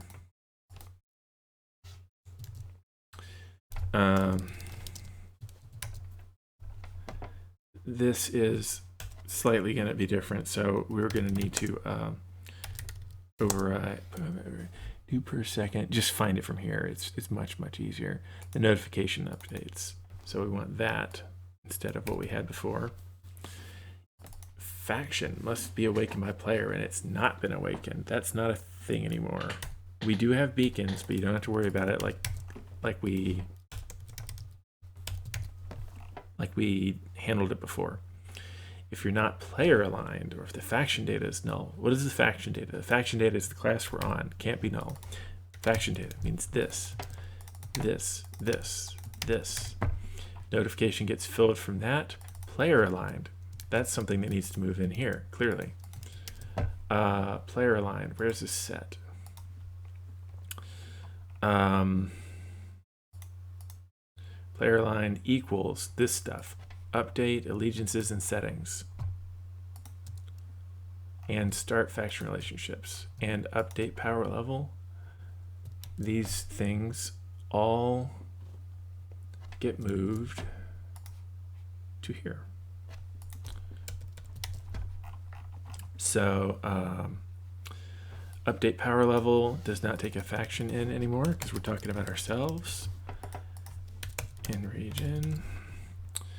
All right, this is another case. I talked about the reason for double buffering and the fact that we flicker and all that sort of stuff. That doesn't exist anymore. This is a great example of a flicker. It's a fast one. This thing is going to take a few microseconds, but it's a few microseconds flicker. Do we want to have that in there? No. So we don't do any of this. We assign to a working variable, and the militia leaders will exist at some point. Then we set this dot attached faction dot overall power level equals here. No flicker. We didn't use a double buffered variable, but we got rid of the flicker. Hopefully it's clear why and how. This doesn't take in a faction anymore. Region, there, and region. Doesn't take in a faction anymore. Enemy this faction to all doesn't exist in the base anymore. So you have to do allegiance helper, excuse me. It starts with a capital E now. This dot attached faction. And this thing wants to update all the allegiances and settings. I'm not letting it pass in a faction. We don't need that. Okay, nice. We don't need to make that virtual, I don't think. I don't think there's any inherited classes from it. And a virtual method is more expensive than a regular method. Not by a whole lot, but hey, let's, you know. All right, we've got settings initialized.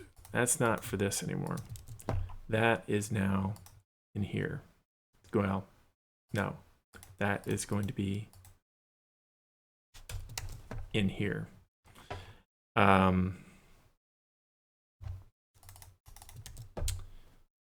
So we've got constants and or game settings. Thank you for putting those all in place. Something I will point out. Okay, so we're going to do private void load settings if needed. We want this to happen hella early. So that's what this is about.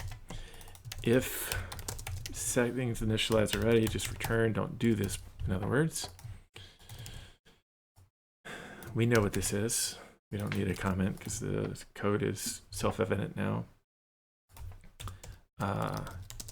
External settings. Oh, these are from the Galaxy table.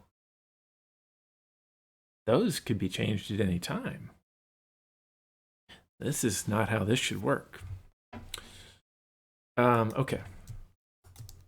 We don't need settings initialized. this was already a potential problem. If you changed your settings, maybe they weren't changeable during gameplay. I don't know, but I don't see any reason to assume that. This will now be reset every 0.4 to 1.9 seconds. And so it's not going to be very much load. It'll definitely happen immediately. So you'll know that it's set at the start, but then after players change their settings, if they do, then it'll be updated pretty quickly. So here, these all must become public, unfortunately, because the deep info is going to need access to those.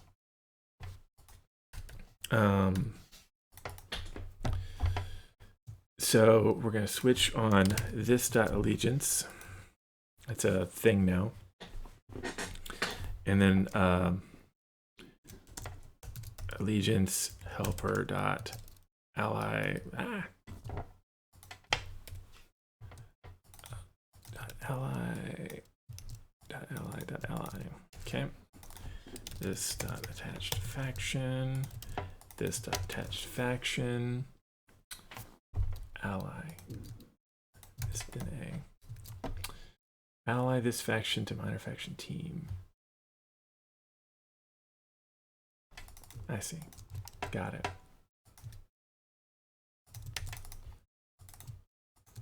Slightly less efficient than I would prefer, but not the end of the world.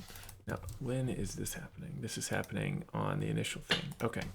And it's not and settings anymore. We're just updating.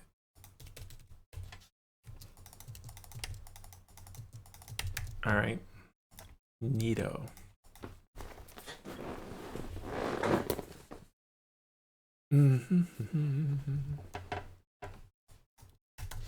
My note on that can go away because these are now properly converted. Right.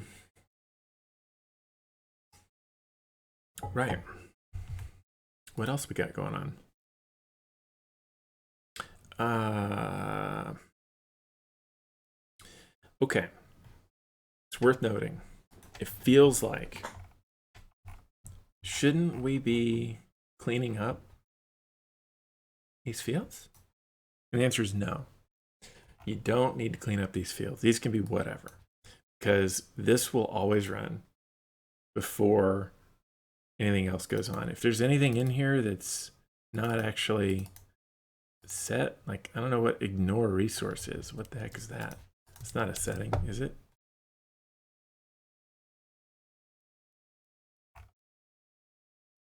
See, that's not a setting. That's in the wrong spot.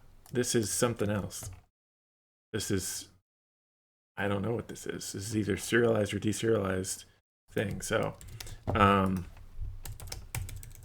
so ignore resource is going to need to be, and so let's also, where's our,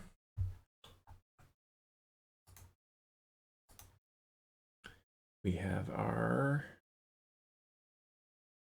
cargo ship thing, and this is an enum with a bool. Ignore resource. Ignore resource. Much simpler. Clean up now. Putting this in between. This dot ignore resource dot clear to false. We're going to assume we're not clearing, ignoring anything by default. All right. Are there any other accidentals in here? This gets set from what? This gets set in here. Okay.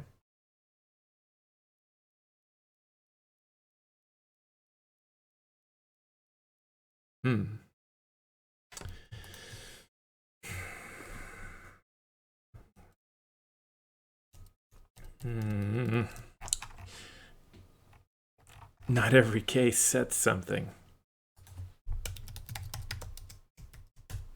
A couple of ways we can handle it. Most easiest is that.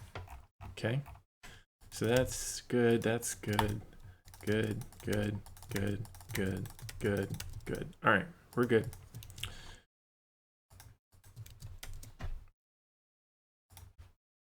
All right. Update and purge units as needed. I bet that's a long-range planning thing. Nope, that's a stage 3 thing. All right.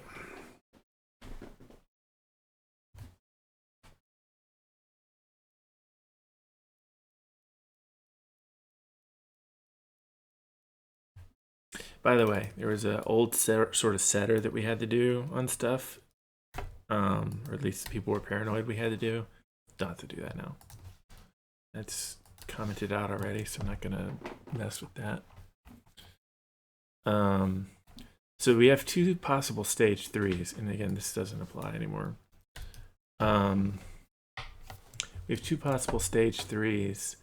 And the stage 3 on the base info runs before the stage 3 on the deep info. So he wanted, so the settings already are handled for you. This update allegiances thing, though, that is not. So he wanted that to run at the start of every stage 3. I'm going to make that go ahead and run at the end of the stage 2 instead. Just a little bit more of the idiom now. And so we'll know that's handled. We don't need to do anything like this over here.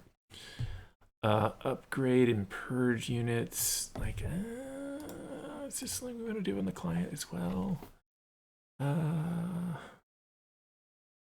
Yeah, we do. I really do. All right.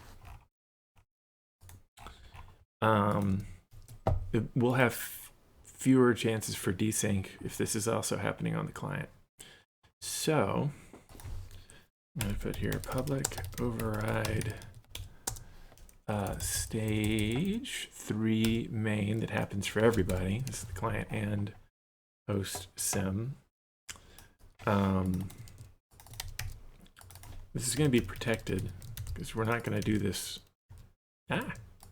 anywhere else.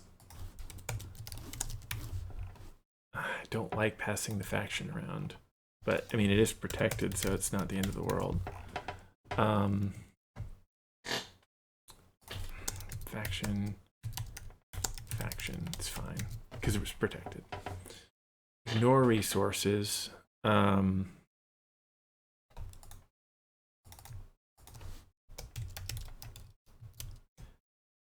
Resource.length.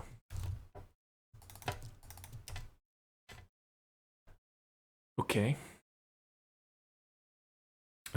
We don't need to pass context in anymore when we're setting the mark level, which is handy. We need to actually call the upgrade and purge here, but not here. So second stream militia purges, update them every now and then. Not a problem. We totally got this in our handy dandy thing. So this will run on the client and the host. Worthwhile because there's less drift already. We're killing some stuff, we're upgrading some stuff. We don't have to tell the client about it because the client just does it. Nice. Default. Why is that a problem? Oh, there's already a default. Ha! All right. My bad. I was griping about nothing. Alrighty. My bad. This doesn't matter because we already have a base info always. Increment rebuild timers. And we're doing some stuff here. All right. So again, this stuff, this makes sense to live in a stage 3 on the client as well.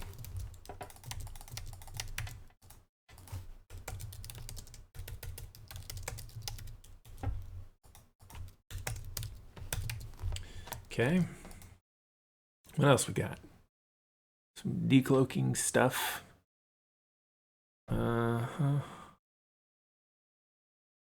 Get threat, which we don't set yet. There's a bunch of processing here and stuff. Create a grand station if we don't have one. This is a host thing.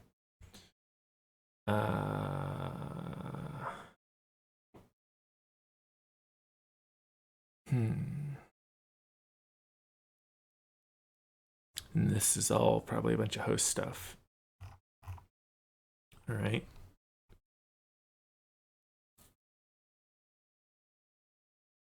Okay. This is all host stuff, just general logic. Most of this is not really going to change much. It's going to be changing a little bit in that we are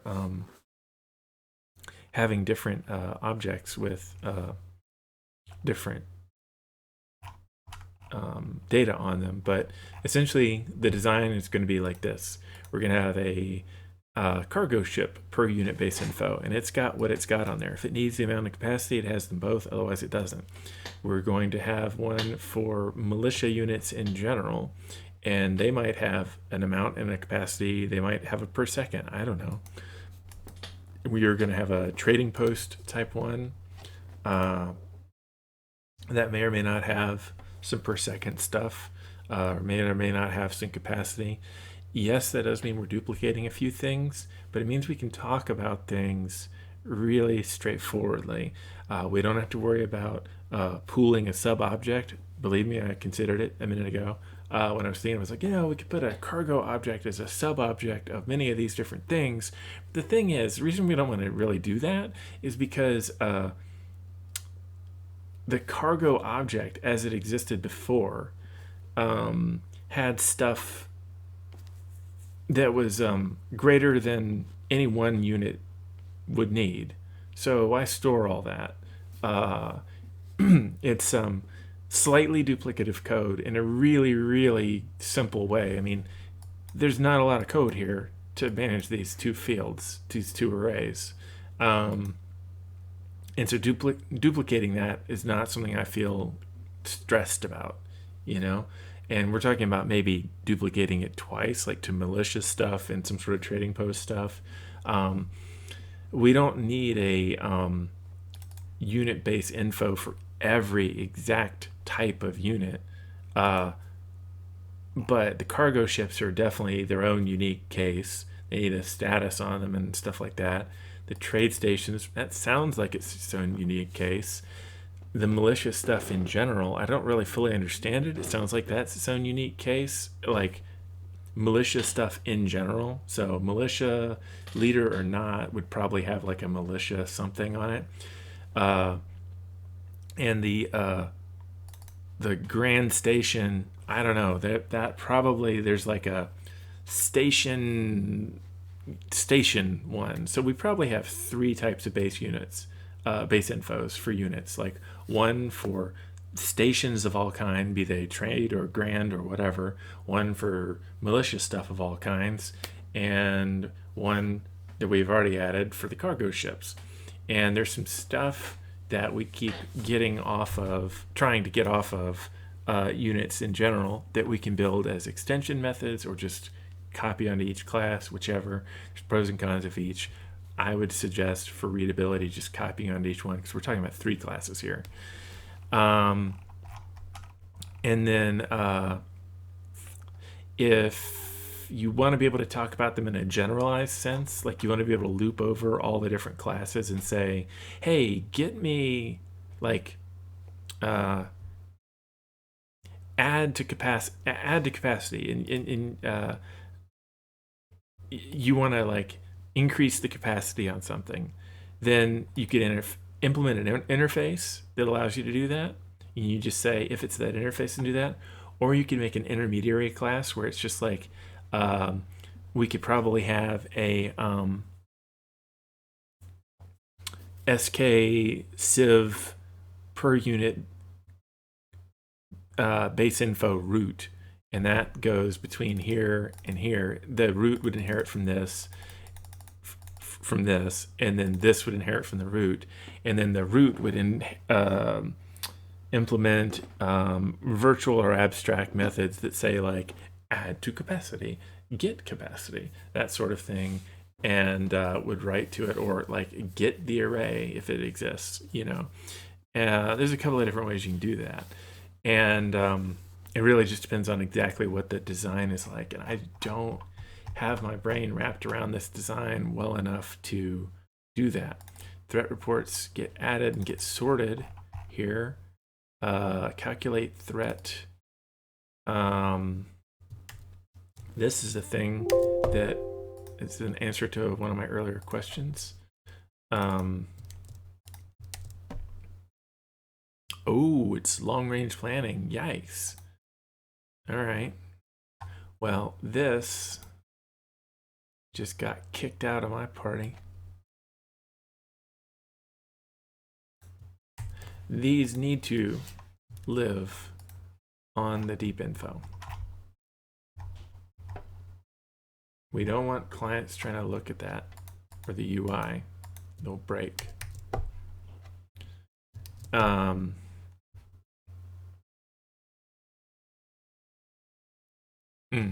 Well, I'm not going to do that right this second because it's just going to make a mess. But we're going to need to move that over, move the cleanup over, and there's a whole pattern for that.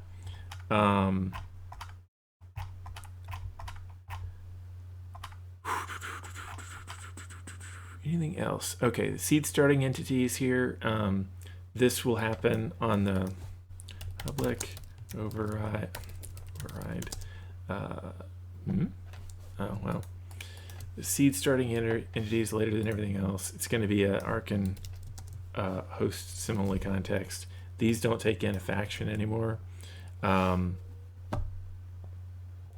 If it must be awakened by a player, the beacon. Okay, that's going to be a beacon to do, which I will handle later, because I am in the process of changing how beacons work.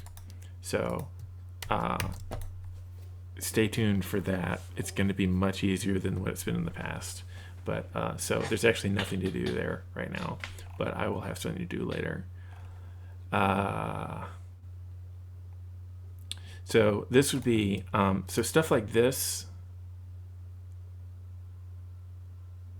This would just be this dot base. This is static for some reason. See, don't do that. Don't make it static, and don't pass in a faction. Base info. Ugh. Oh, I didn't set that up. Oh, that's right. It's because it's in the. I have set that up in the other one, but okay, right.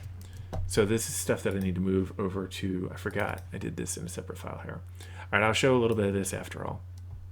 So we're gonna say we're gonna like migrate some stuff over into here. So we're gonna have this. We got base info data intensity.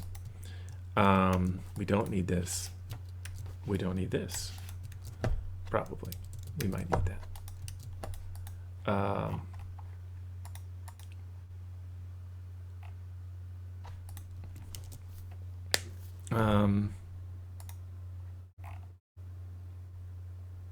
tell you what, we could probably get this compiling before too terribly long. The base info, it's not going to be correct, but it'll be compiling, and then the other stuff can actually reference it. We got our civilian militia and all this stuff. These things were overriding stuff that didn't exist before. And these should be Archon sim context sim client, no, client or host context core, I believe. Yes. Right.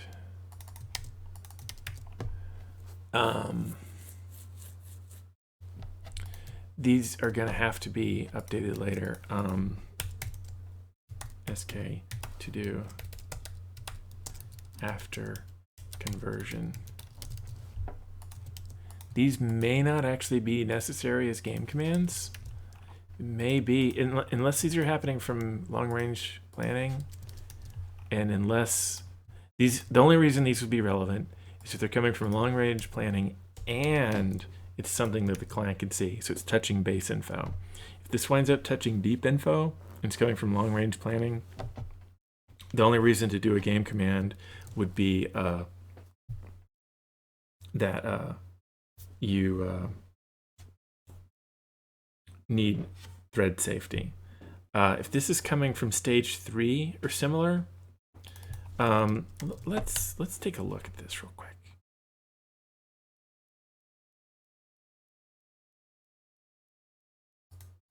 So we've got this here. So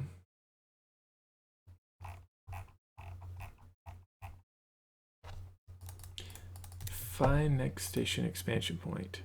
This is from long range planning. Okay. So static method gets, yeah. Okay, I buy it. That's worthwhile. This game command, yeah, sure, cool.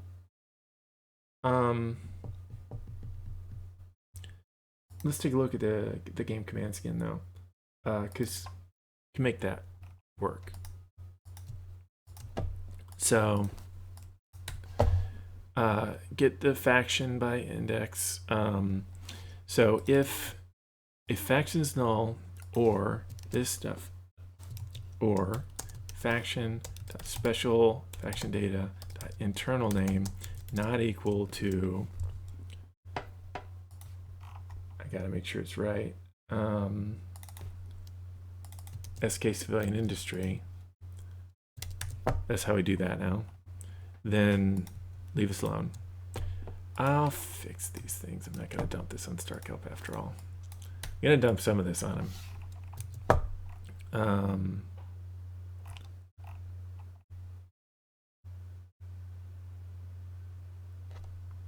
Yeah, these parts are still getting dumped. This one is not. All right. So we've got an SK civilian base info. Oh, come on now.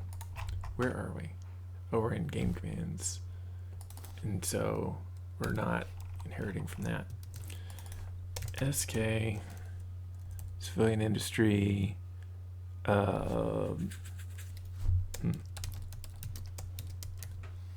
Faction base info, faction info equals faction dot get base external base info as, and we have set it to this,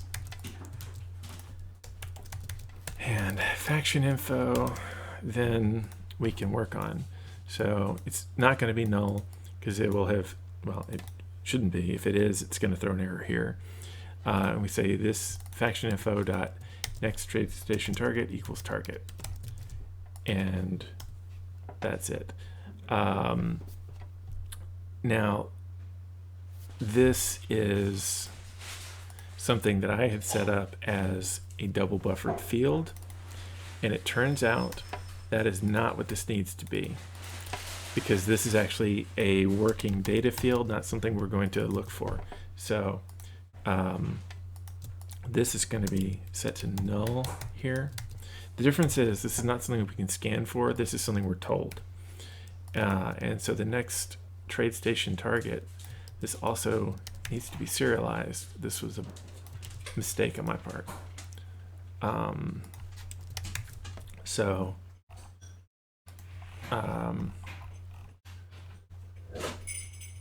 The serialization of it needs to come back. Annoying. Dot add squad primary key. Then we're passing in. Hold on 1 second. Okay, sorry for that. Dog was messing up stuff. All right, so we're serializing the next trade station target, and it requires us to give it a name.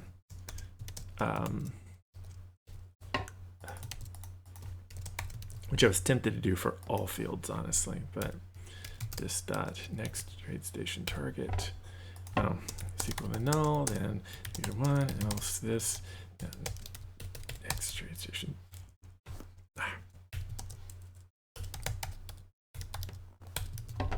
If it's null, it's 0, not that.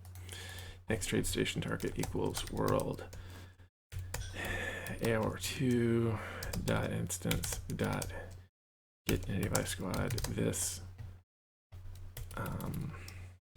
buffer dot read squad primary key from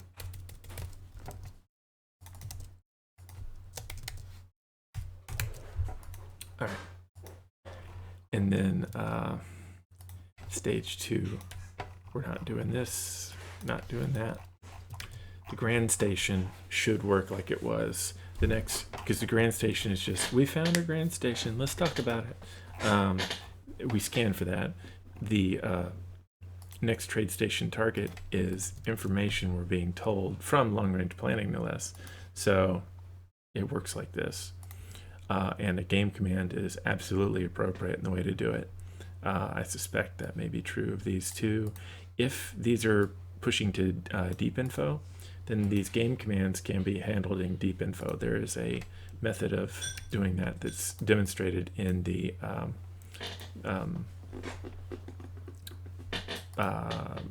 core game. So what do we got now? Civilian status.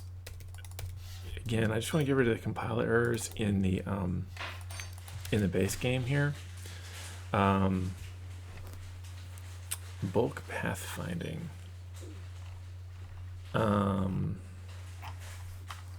This looks to me like this is going to be a deep info thing. So that's just going to move over there. The description appender.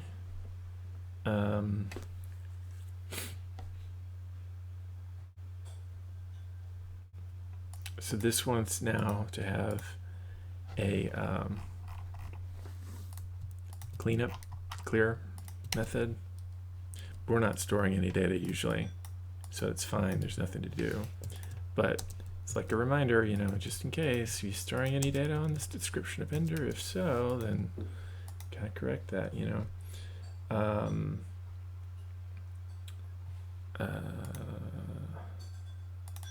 Got a couple of description appenders here. These really should be in a folder. Description appenders. There we go. All right.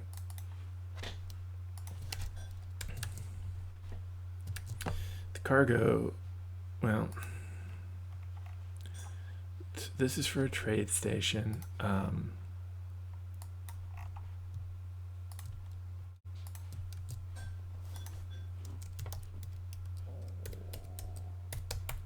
We need to get the data format for that actually set up first.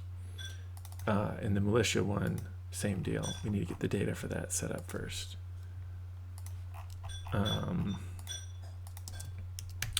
When it comes to the cargo ship, we can do a lot of this already, maybe all of it. Let's see how much we can get done.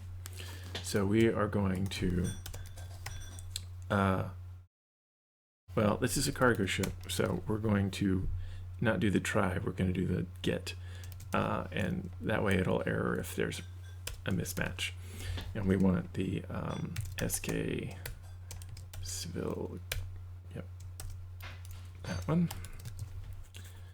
So we have our cargo ship data, cargo ship info. Our ship status is just going to be, no, that's something else. I don't know where that's going to come from. I suspect that the civilian status is going to be merged into several different things. We'll see if we need this faction data or not. These things will error if we don't find them, so by the time we're down here, it's fine. Okay, not doing that. So instead, we're going to do if cargo ship info status equals idle. If it's pathing, this is way faster. Pathing, and there we go. If it's loading, then here we go here. If it's en route, so on and so forth.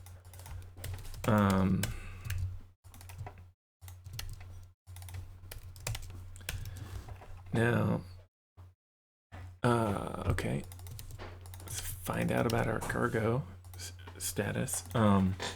So this is going to be civilian resource length, and it's not going to be an int, it's going to be civilian resource. And from here we cast to an int to get the hex colors, and then we have our cargo ship info. Amount and capacity are both required, as I suspected, which is great. And then we've got our ship status for destination and origin. All right, and we've got a load timer. So let's go ahead and merge that in. Civilian status, destination, origin, and load timer. I don't know if this is going to be used on any other kind of unit other than the cargo. Maybe it will, maybe it won't. We'll find out. But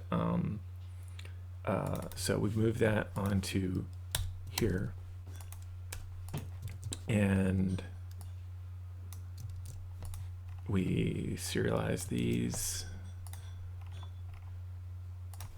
along with the status, and we serialize these along with the status. And so now we definitely don't need to do any of that. We don't need to get an instant a reference to the parent faction in order to be able to describe for this piece of UI. Boom, we're done. Now, what else did we miss? Prepare civilian escape. This is a hack. Okay. Arc in some context. This is the blah blah blah client or host, and we have the same thing from the game commands here, which I'm just going to copy. Of if this faction is not the right kind. Faction dot. So if it's not the right kind, ignore it. Otherwise, wake us up. Well, we're not going to be using this. This is a hack for the beacon, so I'm turning this off. Beacon to do, that's for me another time. But that, you see the idea of what it would have been. This militia data thing here, all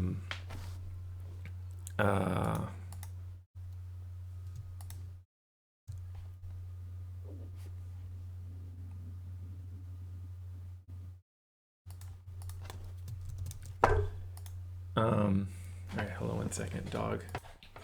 Okay, I'm back. I'm gonna just mark this as a temporary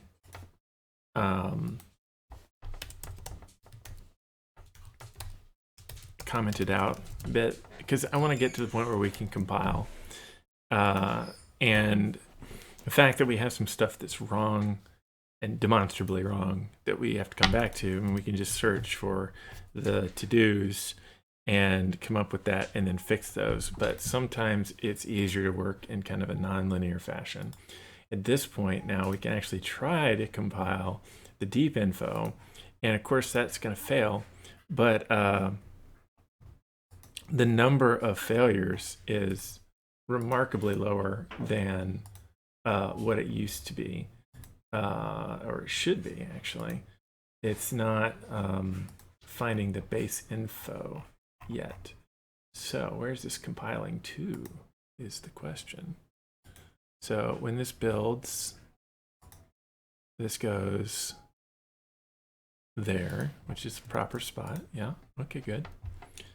Said it was a successful build. Let's make sure that's actually in that folder.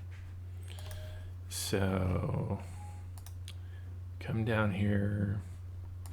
In this case, civilian industry, laudable logic DLLs. Yep. Okay. By the by, since we're in the XML, let's yep, these things are going to need to be fixed. So these commands here are now going to be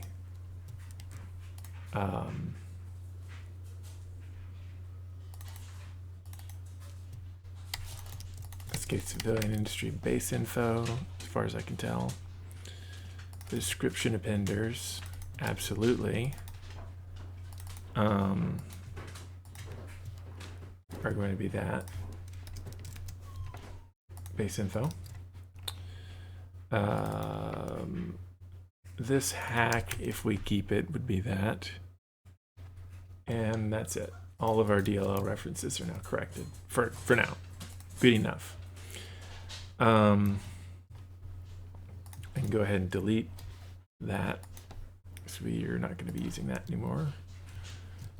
And the fact that we're unable to find that DLL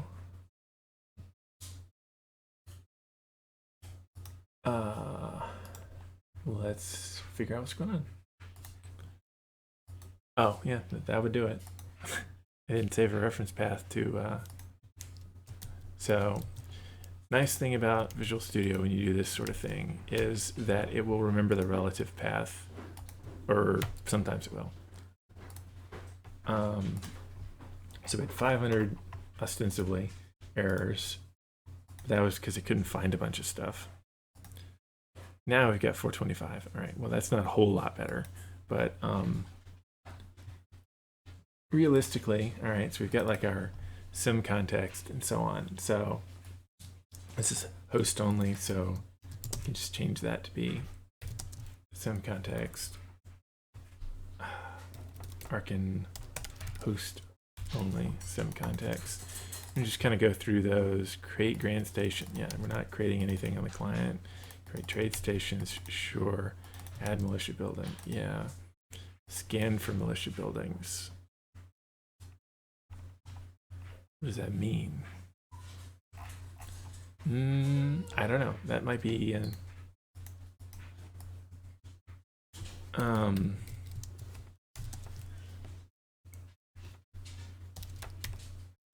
this might be the any context kind. Do resources. This might be the any status kind. If it's wrong, we'll adjust it later. Ship spawns. Well, that's certainly host only. Ship arrival. Go either way for now. Resource transfer. Again, we could run this in the stage 3 on the base info if we wanted to. Deployment.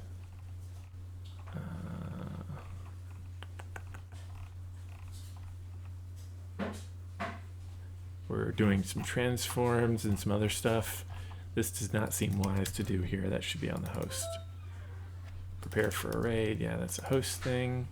Spawn a raid group. Clearly a host thing. Do a raid. Host. Do trade requests. This looks like the sort of thing that could happen either way.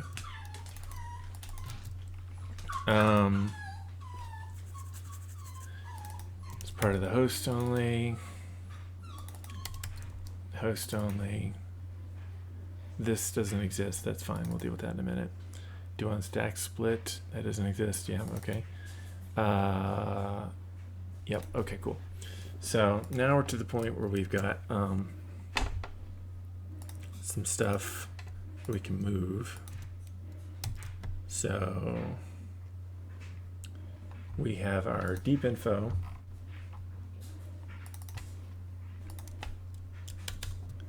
These can come on over here. They're going to override.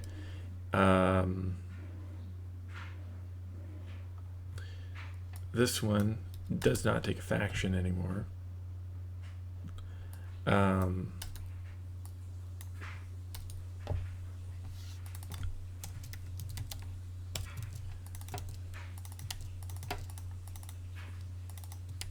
if we want to pass faction into these things, then fine. This is a little weird, but doable. Okay, fine. Do on any death in okay, so public override do on any death from central loop, not just my own ships, host only. Right, okay, that's right. I put my faction only. Check for our stuff dying. So we want the my faction only version. So now we have it. I got really explicit with the names on these things. So base infos can't be null. It's not going to be null. And we don't need to create if it's not found. If this GrandStation.display is equal there. This will automatically blank itself out next turn. We do not need to set that to be blank there. We need to set the rebuild timer for sure.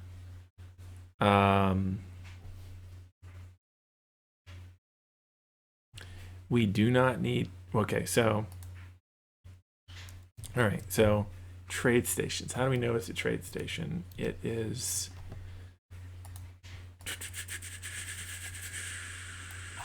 this is where now finally we can do this, where we go to definition or hit F12. And we know it's a trade station because it says entity.type data to get tag as that. So if this is a trade station, this is a way more efficient way to find it. We don't need to remove it from anything. That'll happen automatically. Instead, this.baseinfo.set train station rebuild timer for that planet. We don't need to remove a cargo ship. It's not a thing anymore. We don't need to remove anything else. It's not a thing anymore. And we don't ever need to do something like that. So we're done. This is good. Region doing any death logic is finished. Long range planning, we've got a variety of things going on. So let's see here. We've got calculate threat. So move that in. I pinned that too, apparently.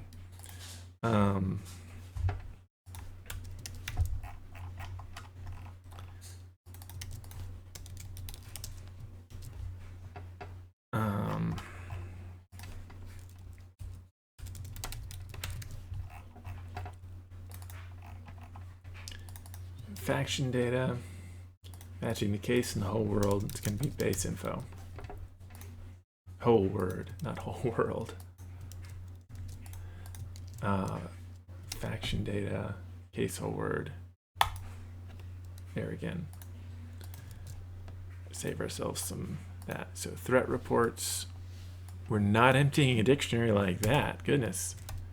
Clear. All right, the threat reports. I said those needed to move.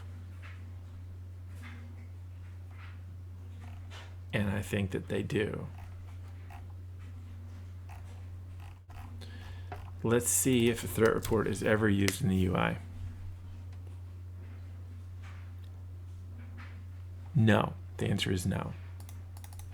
Okay? So this threat report, this can be used, but that's a debugging thing. So that's what I mean by, is it ever used in the actual UI? You know, like the UI that a client might see, like not a developer debug UI, right?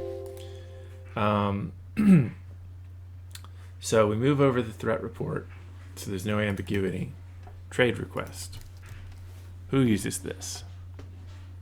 Is this ever seen anywhere? No. So, to deep info it goes. All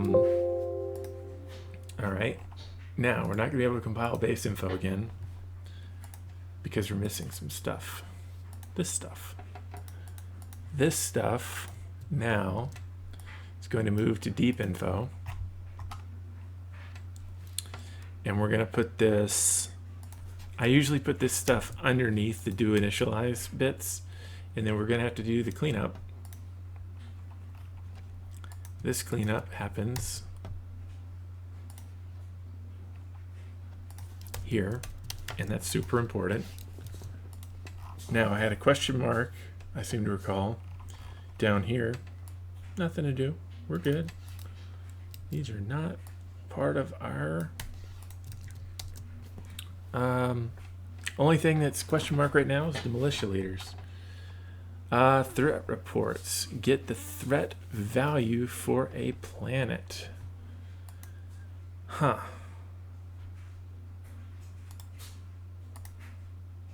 Well, this is being populated by long-range planning, and there's some issues here, so let's see if I remove that, does it compile? Yeah, it does. So it's not being used by the UI. So that means that this moves to deep info. And whatever it was that needed this, we'll have it. So we're back to having a base info that compiles down to 393 errors. I want to process along the, all right, this is not baseinfo.threatReports. Baseinfo.threatReports is now just going to be this.threatReports. Okay. GrandStation.display.planet. There's some queued wave stuff going on there. So this is an AI faction, so we need to get AI Sentinels faction base info. Sentinels info equals AI faction dot get. Oh yeah, we can just call that, which is nice. And then Sentinels dot waves list, and this is a protected list. So if there's any changes made to it, it will respond to that. So, all right, we're done with calculate threat. It's happy, hooray. Find next trade station expansion point. So we move that over.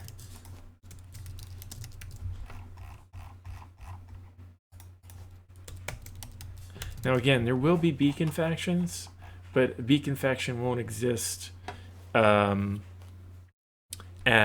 a thing that you need to like see. So you don't, there's none of this. This doesn't exist. The awakening concept just doesn't exist. Militia expands with allies. That's probably moved to base info.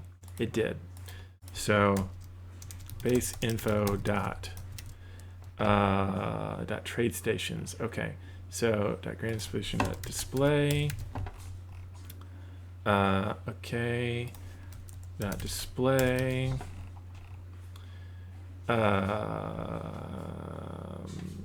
We'll see what that is later. So for our trade stations, we're going to be pulling a list here.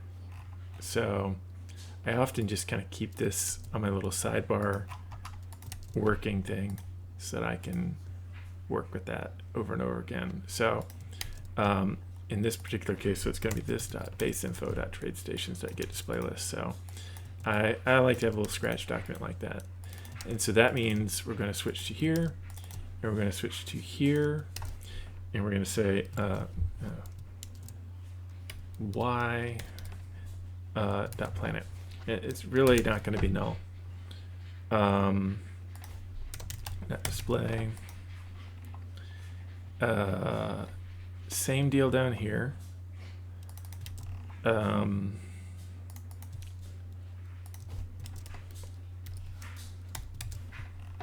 Okay.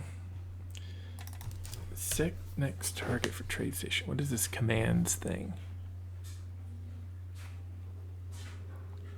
Commands dot.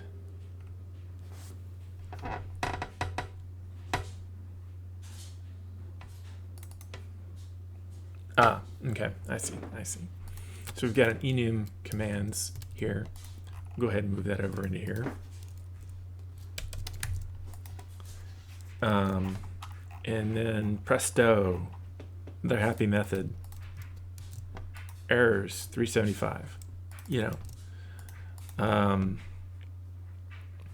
we don't need to do this. We don't need to do this. These things all no longer exist. This will exist, I think. Ignore resources. I don't remember. We're going to move this stuff on over to deep info and clear.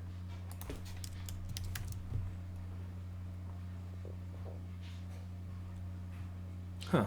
Ignore resource. Where is that?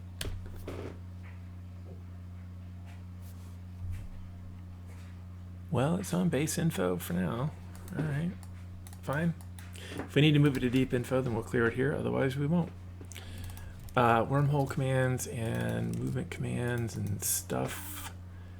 These things will all move here. Defensive blah blah blahs. That's apparently moved to base info.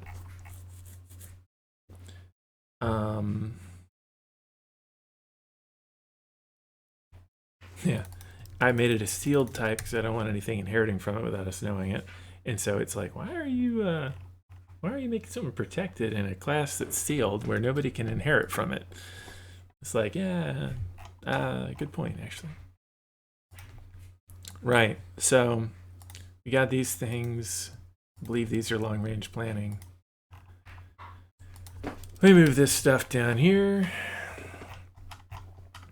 And here's where we start running into some problems that I can't solve like in an instant, where we say, okay, this is stuff that we need to get the civilian militia and okay, we've got the militia leaders bit here, which is fine. We're just gonna do like this.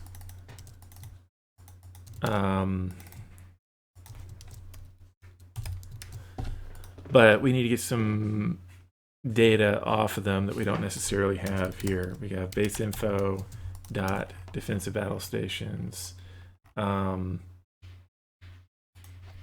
info to get threat. That's now this dot get threat, because that came from long range planning. This dot get threat, base info,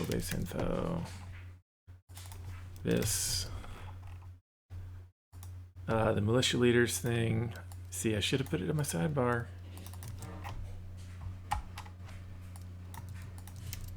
Keeps coming up, you know? So, actually, we're still in the same method, honestly, so we should be able to keep referencing it, I think.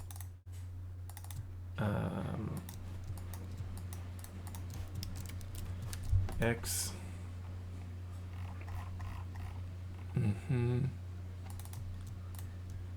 Same deal. X. You know, that's gonna need to be figured out. Faction utility methods instance. Now base info player aligned. Militia leaders again. X, need to deal with that. Military leaders, X. Oopsies, it's not gonna work this time. All right, it's not gonna work because maybe we're in a new method or something. Yeah, but we are. Look at that. All right, Neato. So there's a little bitsy pieces in here that need to be dealt with, but not a whole lot. 333 errors. I want to keep the long range planning. So it's cargo ship movement, construction ship movement. Is that right? Yep. Okay. Militia. Nope. Nope. Cargo ship movement. Oh, this is all one thing. All right. So this is all deep or long range planning rather. Cargo ships building. Right. So because we're passing this in, you just do this. Easy peasy. Shows we actually do need these lists, which is nice.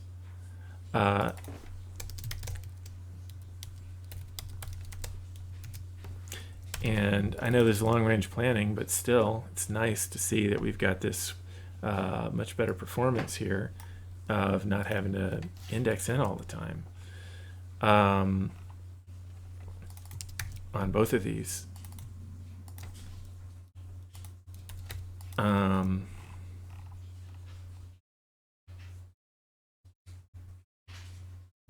So here again, we're using the militia leaders.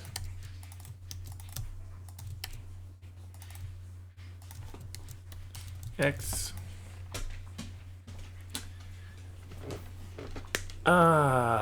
Do we want to do that? I don't like that. This is inefficient.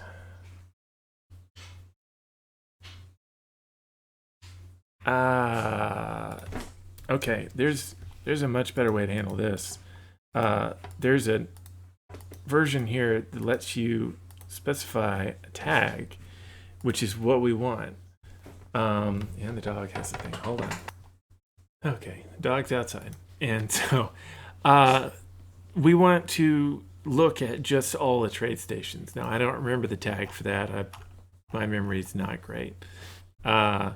So it's trade station. That's easy. So anything that has the tag trade station, loop over that, find the first one, and break. Much more efficient code. The way this works internally is that this will first have a subset of all units that have a tag, period, and then it'll have the ones with that tag. And so, it's better than looping over every ship you've possibly got. So we're down to 323 errors.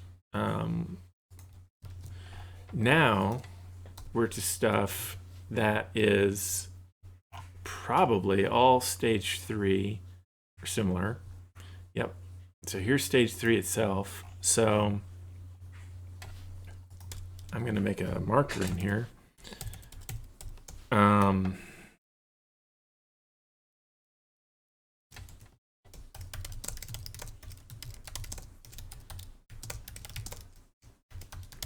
Long range planning below here. All right. So now we're going to start out with, I'm going to do it like this though. Public override and go on down to stage 3 on made thread host only this time. Only the host may do these things. Now, some of this, immediately or over time, could be shifted to not just run on the host. That's a valid thing to do. Because we have that ability, but I'm not going to try and sort that out right now. I moved a few things already earlier, but I'm not doing any more of that right this second. All right. I'm going to mark this as stage 3.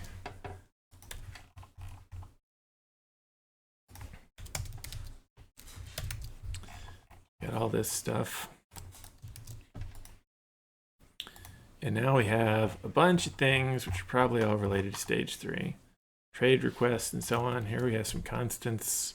I guess these are constants that only get used on deep info, and that's fine. Where's my stage 3 at? There it is. These all get pasted here. These constants, I mean, you can put them where you like, but I mean, I kind of like having constants up near the top at least, where you can see them. Maybe under cleanup to remind we don't have to actually clean them up, but got do AI raid, spawn a group, prepare a raid, illustrate deployment, assignment, and on and on and on. Do resources, trade stations, stack split. All right, all these things.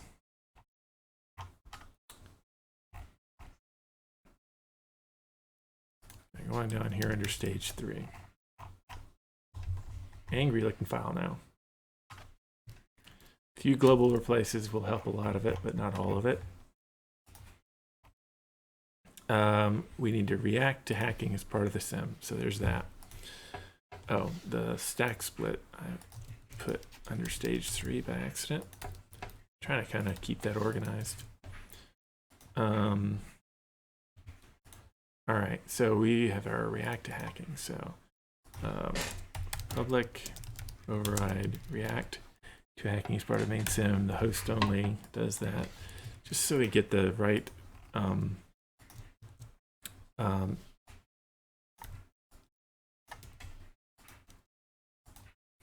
method signature. Okay. AI faction. So this is the AI Sentinels faction base info dot get AI Sentinels core data Sentinels info, and then as long as Sentinels info is not null, we don't need to do that. We don't need to do this. Okay, so Sentinels info dot Sentinels info is the difficulty. Sentinels info dot Sentinels info. This is no longer there. There is a global AI world base info dot instance dot AI progress effective. Very easy. Sentinels info dot send wave. No. Dot. No, we don't send a wave that way. There is a waves helper dot instance dot send wave. Really? Does it send wave? I don't remember. Sometimes I told you my memory's bad. It's just a lot. It's really what it boils down to. Send wave. Oh, it's on deep info. That's what it is. All right. So that's what's going on. AI faction get AI sentinels deep logic deep info sentinels deep dot send wave. We don't pass in the AI faction to the AI faction. We just ask to send a wave. Bingo bango.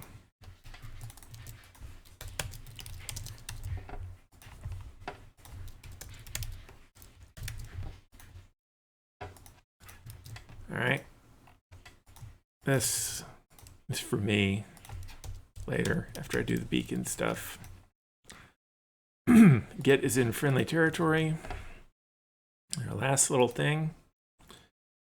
This seems to be kind of a central concept, so I'm going to put it up here. Found faction. Friendly industry. Okay, so if this is a civilian industry, so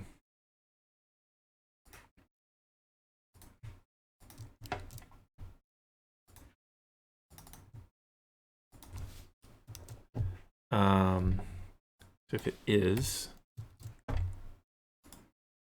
found faction, rename found faction. This file can die.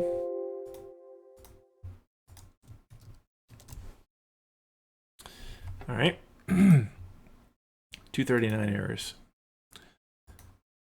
What do we got? That stuff, sure. Let's just take out a couple of these things that have passed. Base info can't be null. It's not going to be null. The faction won't be working. We can skip that check. So militia leaders. Militia leaders.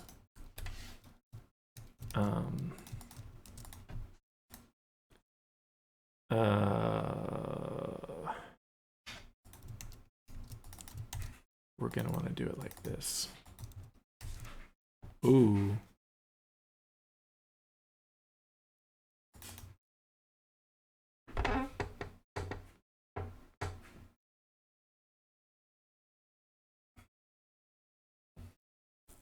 I see.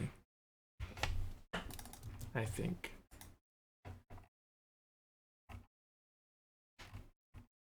Scan for militia buildings. Well, this answers my other question then.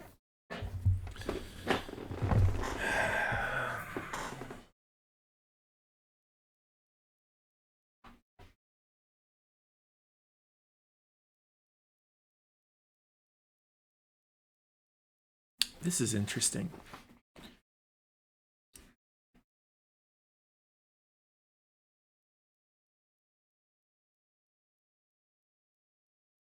This is very interesting. Well, this doesn't belong in here. That's for sure. This is going in here. Base info.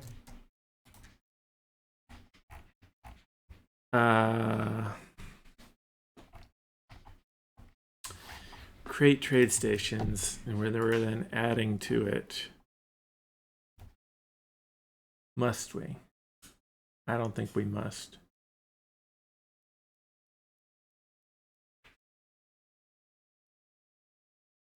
By the time this is relevant again, it'll have happened.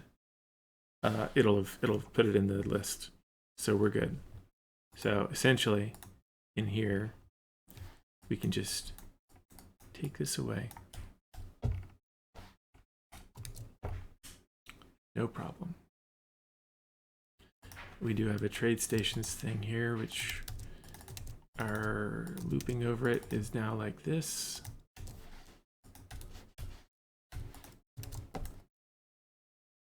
Much simpler. Now, scan for militia buildings. Needs to move.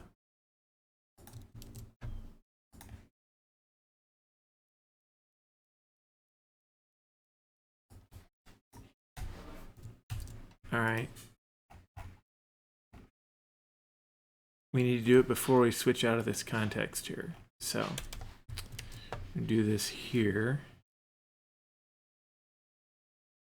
Skipping the self. Very interesting.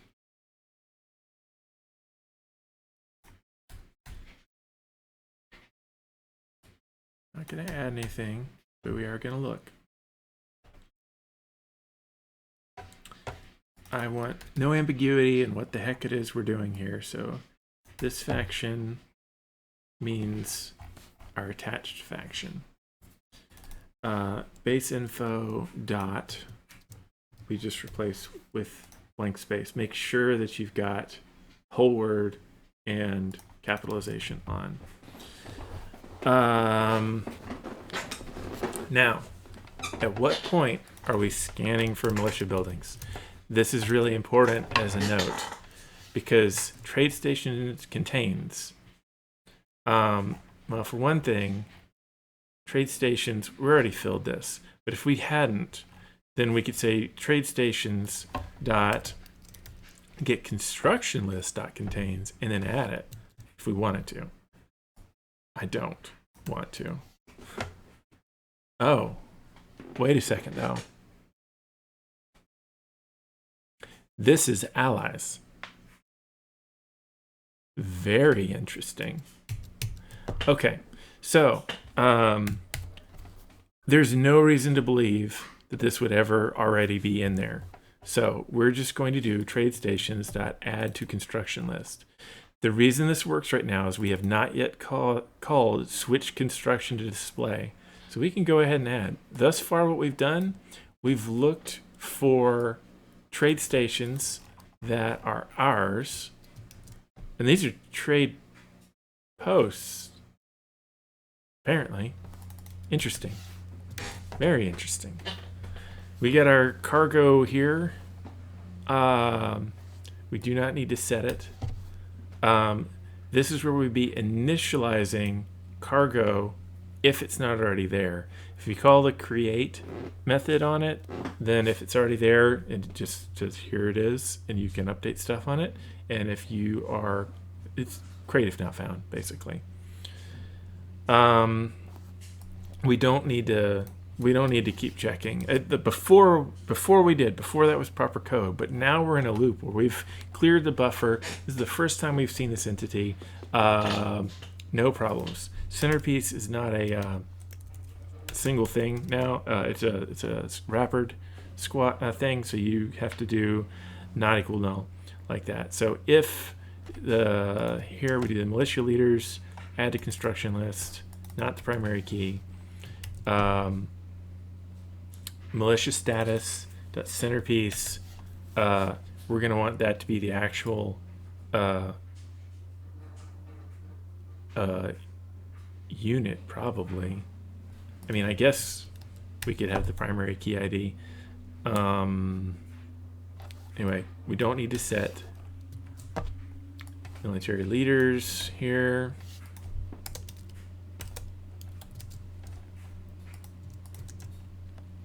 Add a construction list. If you were concerned about that, by the way, add a construction list if not already in is the way to do that.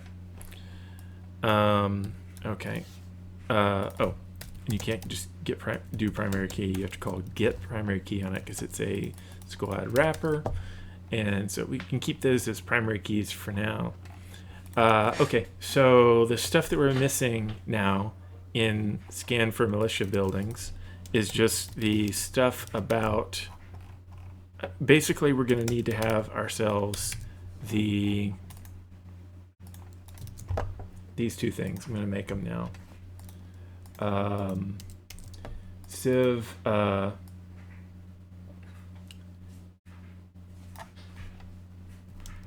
trade station or post.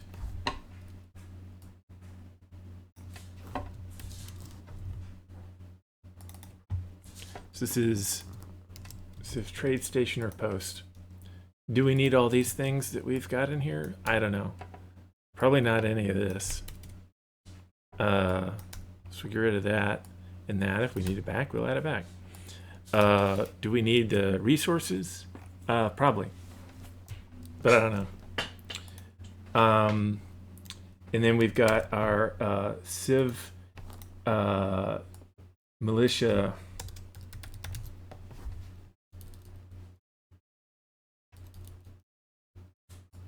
per unit base info. And I left an extra ship in the other thing. I'm going to take that out. So the militia stuff has, I think, the ability to carry, but I'm not positive. We'll find out. So, all right, that's named properly now. Now we need to get these in the XML, or they'll never be pullable anyway. So we've got squad. All right. So we've got a, what are these things called? My memory is so bad. Got that one. And we've got this one.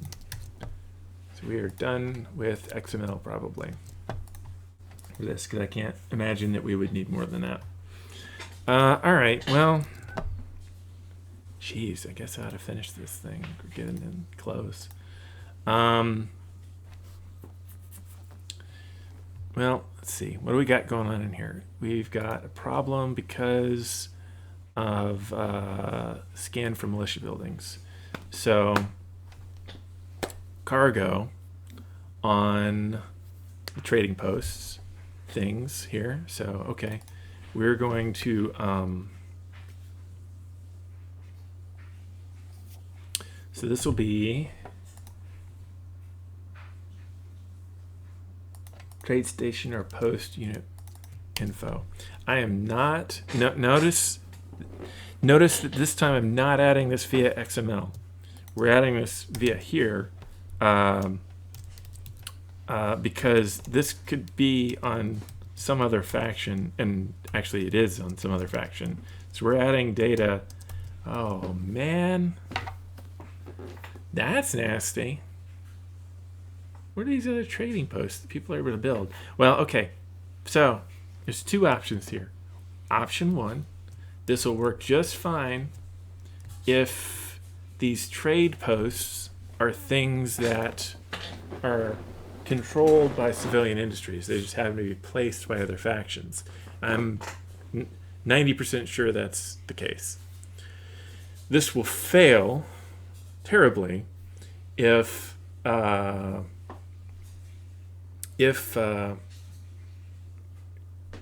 these were referring to just like general ships of some other faction. So in other words,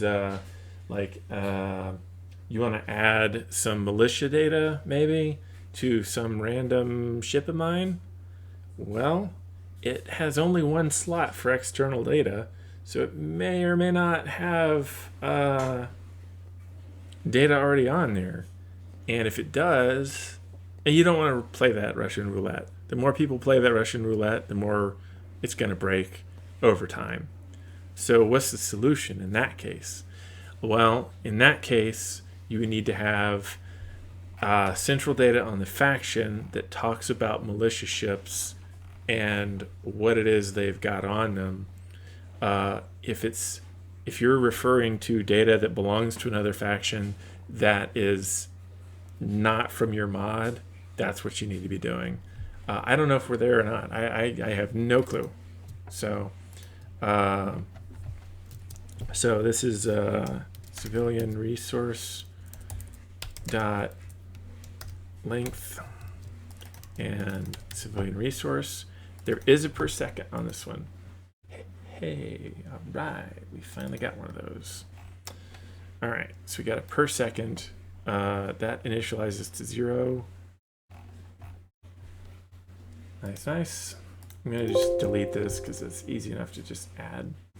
So the trade station thing here, there's one called per second.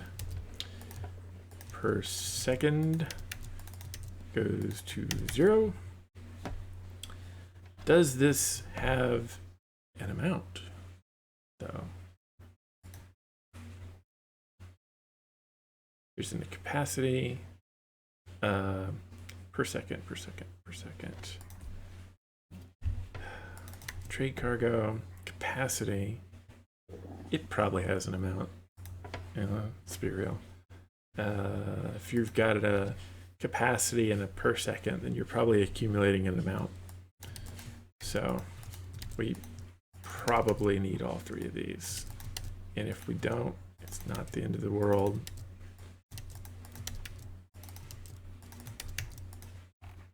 All right.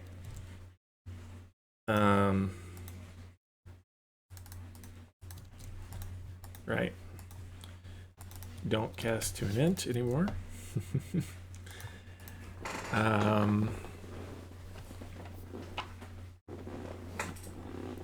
Militia headquarters.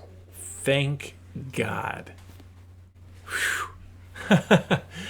Essentially, what this tells me is that, yeah, this belongs to another faction, but it was created as part of this mod. It's a specific thing. It's not some random flagship I've got. All right. SKCiv militia per base unit info. Create it if we don't got it. Use it if we already do.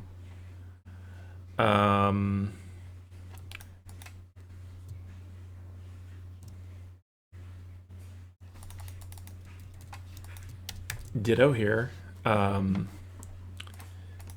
Militia info, let's call this militia info. Okay. So, all right, now we've got this militia status stuff that we need to look at. Militia this is like a puzzle. Have you ever done a puzzle before? Where, I mean, you're a gamer, of course you've done a puzzle, but I meant specifically a different kind of puzzle, like but honestly, this is like a Sudoku puzzle. If you know how to do Sudoku in even the most basic fashion, you eliminate things that are impossible, you can't answer yet, and then you fill in things that you do know. You don't have knowledge of the full puzzle on the other side. And so translating this for me is exactly the same mental process as doing a Sudoku puzzle. I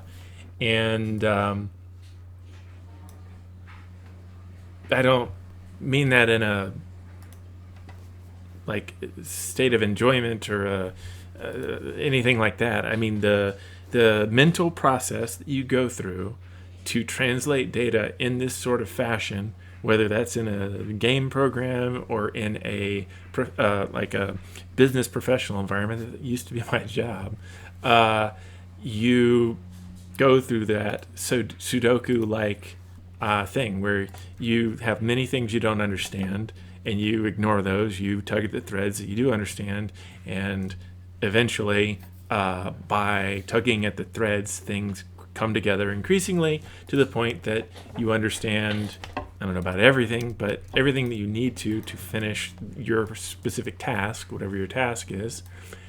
And yeah, so that's where I'm at with this whole thing.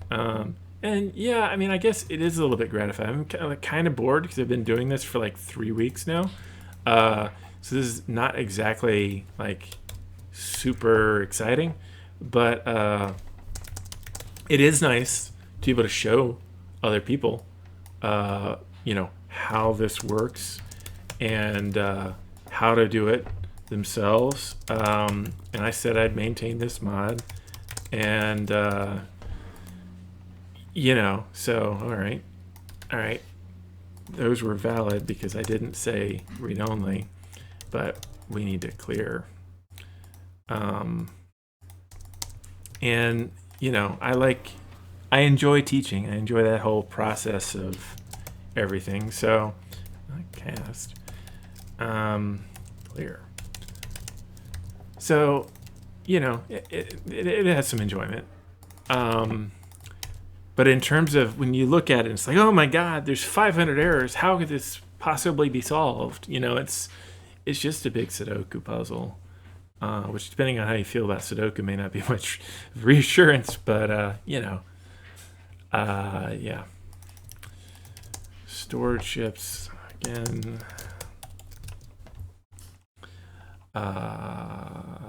Stored ships. Well, all right, so what do we got here? We got centerpiece. All right, centerpiece is up here. Then a civilian militia status. Hey, that's set to idle automatically. Nicely done. At ease. Not at ease. Soldier, you better do something. Whatever it is you do. Planet focus, entity focus. Okay. Then we've got these 4 that we cleared. Then we've got stored ships. Then we've got cost multiplier and cap multiplier. Okay. And apparently we initialize some data into these things. So that's nifty. All right, cool.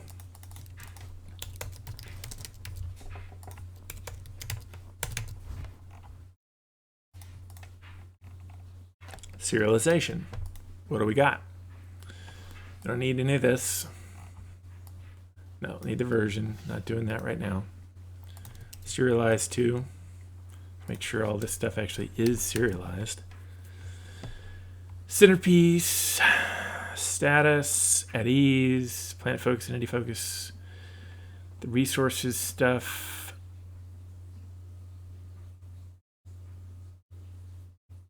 Uh-huh.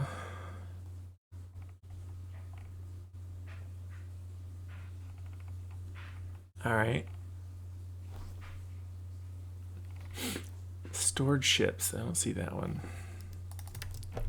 Oh, I missed it. All right, good. Ship capacity, ships, ship type data.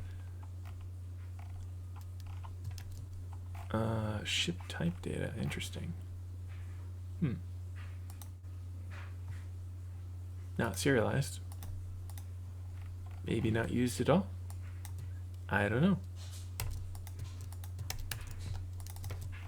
Ship type data names. Interesting.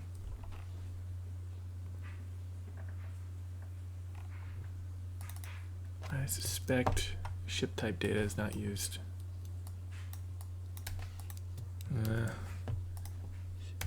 Just going to comment it out for now in case I find out differently later. Deserialize. Look at that in a second. Some of what's going on in here. Ship type data.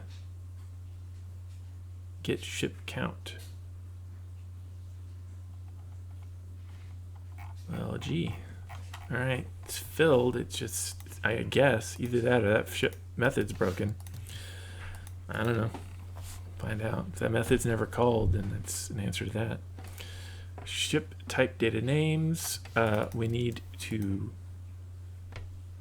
clear.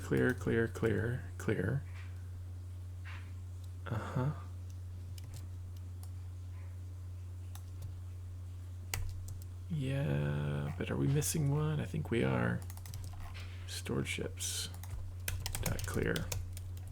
If there's nothing in there, it doesn't hurt anything. If there is something in there, then we're overriding it. Simple as that. At ease, we read. Planet focus, we read.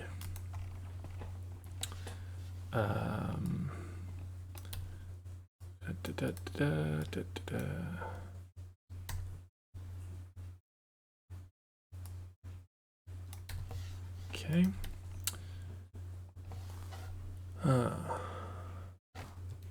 Oh, I see. All right. Okay. Civilian militia. Oh, yeah, that's right. We got a couple other methods in here. Got ourselves a get mine and a get wormhole.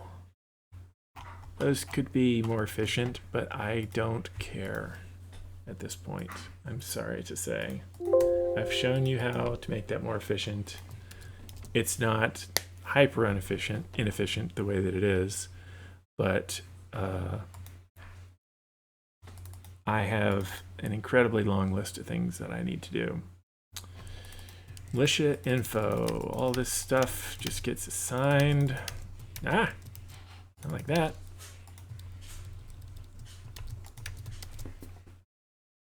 Done. All right. To do.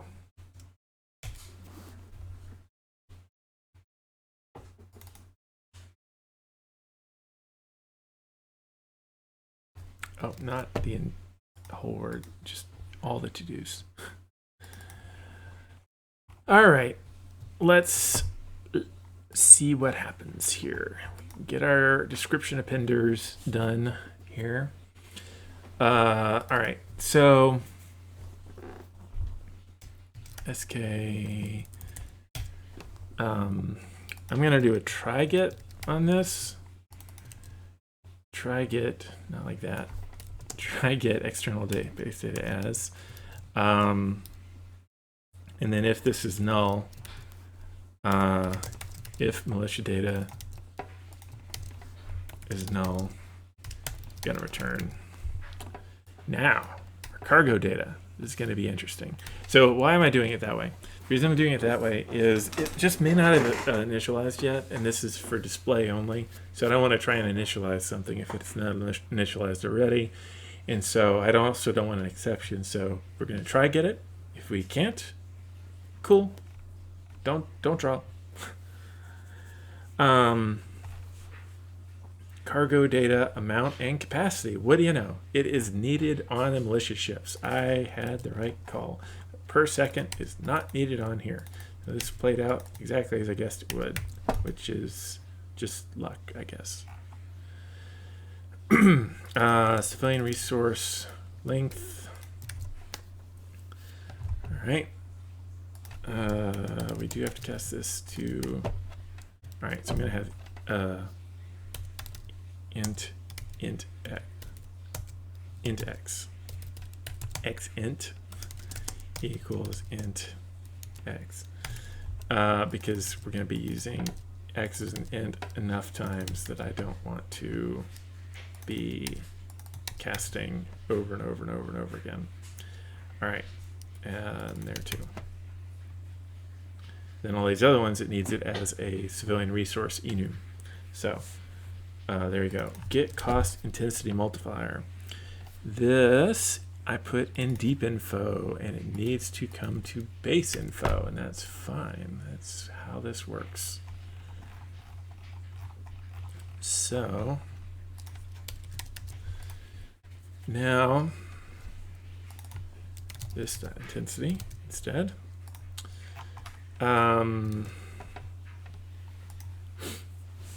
This is bad juju. It's not static. I made it not static earlier. You might remember that. The reason this is bad juju is how many civilian industry factions are in the game and what intensity are there. I don't know. One to many.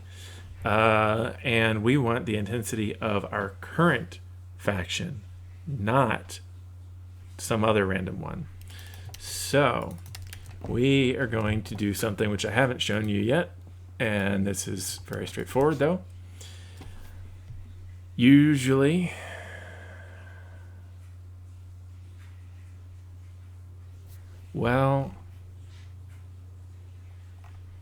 can we have multiple civilian industries? I better answer that question first, actually, because I'm realizing these militia ships belong to somebody else.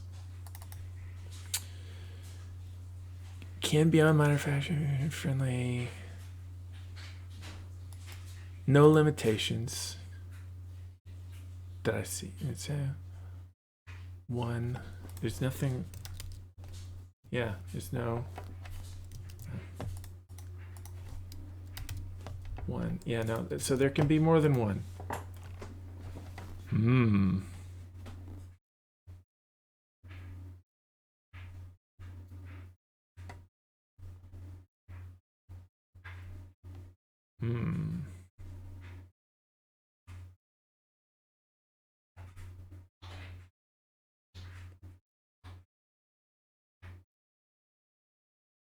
Okay.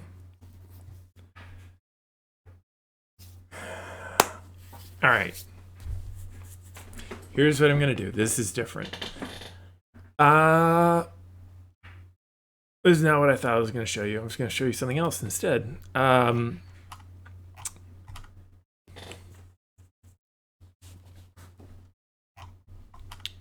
Okay. We are going to have a non-serialized integer, which is going to be called highest intensity.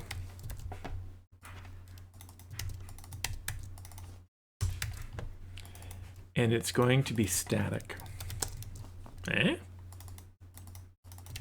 Now, I'm going to need a reference for this. I'm going to use, who does this? It's a macrophage.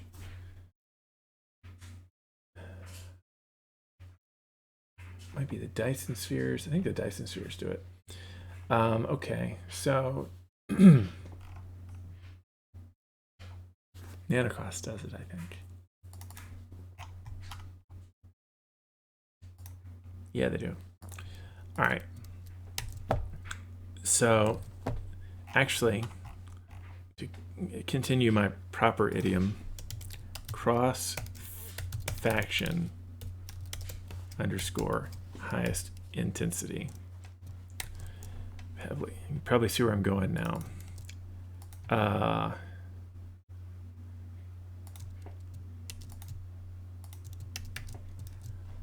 Okay. Oh yeah, I need to clear all this stuff. Right,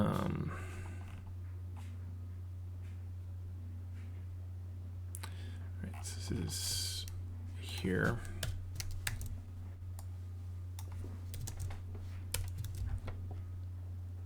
Is this strictly necessary? In other words, could we get away without doing this? Yes. But if we do, then what we're going to, that's the same one. Weird. No, it wasn't the same one. Swapped. There we go. If we were to take the lazy, not lazy, but the kind of cheap way out, we would get unpredictable behavior. Assuming that all of the civilian industries that you've added all have the same intensity, then they'd behave as you want. If they behave any other, if there's any other way for them to, if you've got an intensity 1 and an intensity 10 one, they're going to be all kinds of acting slightly not what you expect. So, oh, interesting. Oh, just in that selection. All right. Now we're going to use stage 1 clearing and stage 2, 2A, post all faction processing. And I put them ahead, even though it goes 1, 2, 2A, but these things, it's kind of handy to have them near each other. So have they been cleared yet? That's what we're asking here. Cleared. And then this is, have they been swapped? Have they been cleared? If you want to follow the logic, feel free to take a look at that on your own time. It's not too hard. Cross faction, highest intensity, clear, switch. And then now in stage 2, up here near the top, stage 2, I don't need that to do anymore because we figured that out. Stage 2 dot construction. See, if construction is less than this dot intensity, then set it. And then at the end, it'll flip to displayed. Now, the thing I complained about being static a while back can be static again, because now whatever the highest intensity is what you get. So on our description appender,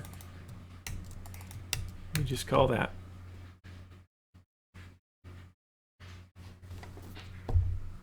Oh man.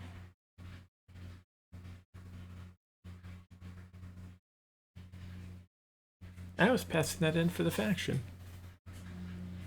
Who owns these things?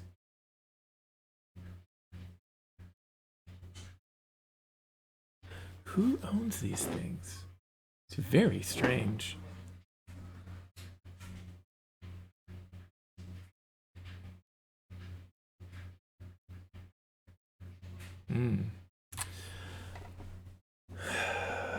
I don't understand this, so I'm going to do it this way. I'm going to show you both, and I'm going to make it work either way. So we have a static version and we have a non-static version. The non-static version works on this side intensity. The static version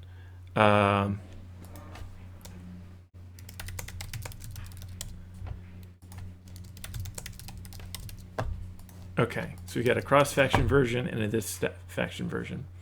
All right, so I am going to show you the thing I was originally going to say, but I'm going to be a little permissive about it. We're not going to return if it's false. So we're hovering over some sort of militia ship. Who does this belong to? If it's a player, we got a problem. And the thing I just did, all that time I spent, matters. If it's not belonging to a player, it belongs to the civilian industries faction, then the way that it was intended to be done will work. So we'll see which it is. Oh, well, I'm not actually going to test it out and try, but try get faction info or null as and save, and we're going to say sk civ base, no, civ base, I don't know what the heck this thing's called. It's right down here. sk civilian base infantry blah blah blah blah blah blah.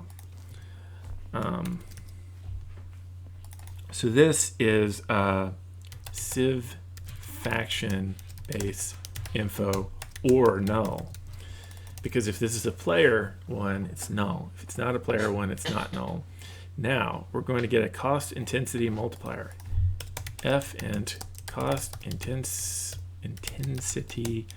multiplier. Now, if this faction base info is not null, meaning we're actually attached to a civilian industries faction, we're going to get our cost intensity multiplier as get cost, what's this thing? Cost intensity multiplier for this faction. If it is null, then instead we're going to get it globally, cross-faction. So either way will work. Down here we multiply.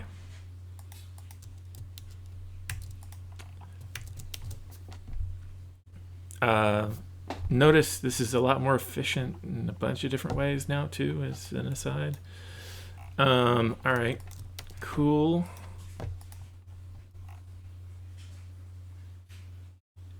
What is it? Trade station thingies now. All right. So the next to do.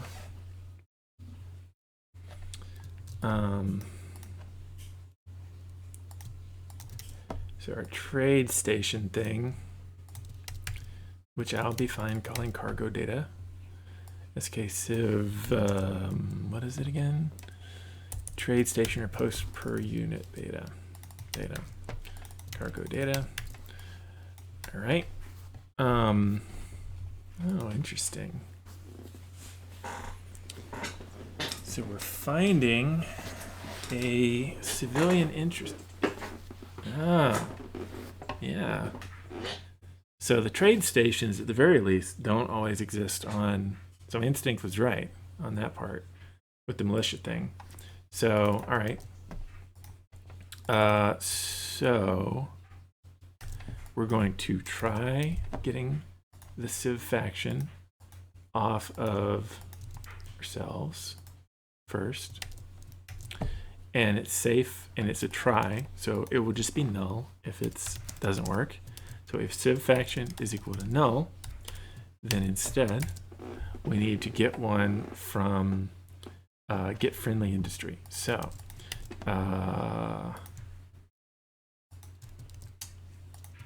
get friendly industry. It's in deep info right now. So we're gonna move that on over.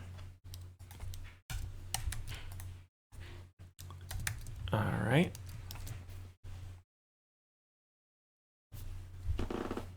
Lovely. So we have got, whoa, this is a mess. What is going on? Okay, that part is, oh, I see. All right, so get a friendly industry. Yeah. And then,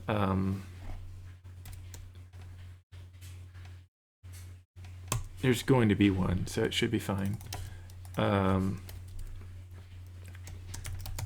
get external base info as, and this is a faction, so we're pulling it off of a friendly faction at this point. So this code is equivalent to this code. You can pause and look at it if you want. I'm not going to linger on it too much. All right.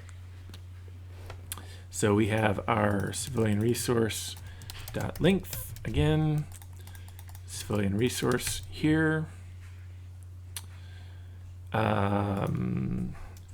We have fewer cast int, so I'll go ahead and just do them.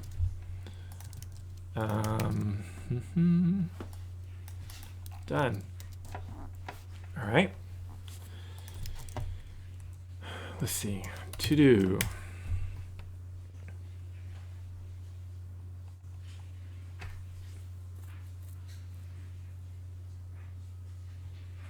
Oh yeah, the multi-hover. I forgot about that. That's something else I need to do at some point. All right. So there's some game entity thingies that we need to do, but mostly it's just this.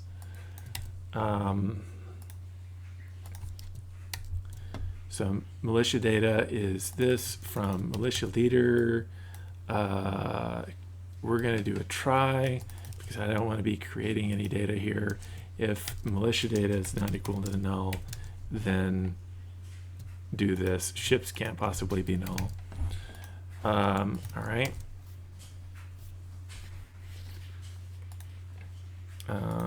What's going on?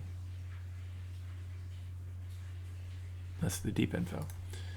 Okay, and the base info. Oh, I went in the wrong spot, didn't I? I guess.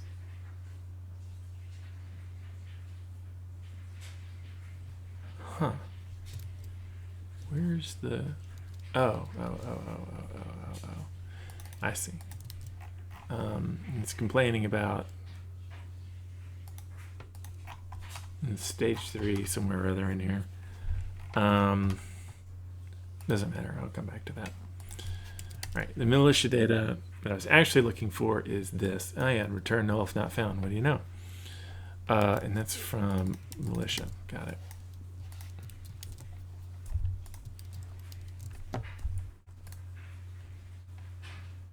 Okay, so base is done again. Deep. Where was that thing that I just did? All right, so on deep.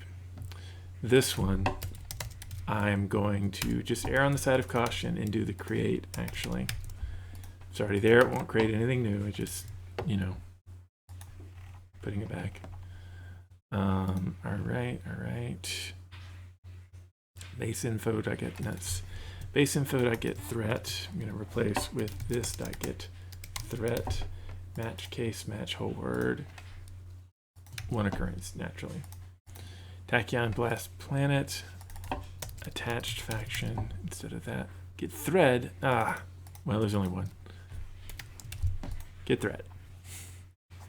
That instance. All right. Base info dot grand station. No, we're not doing this. We'll find out next frame. We've established that was okay, at least enough to my liking. Again, not doing it. If we wanted to do that, we would need to do a concurrent list, which is lower performance, not the end of the world, but yeah. Trade station dot create this stuff. Whoa, that's not the right thing at all. What am I creating here? I want this. I want the trade station or post info. There we go. All right, so trade cargo is this. I'm going to hang on to this in my little buffer.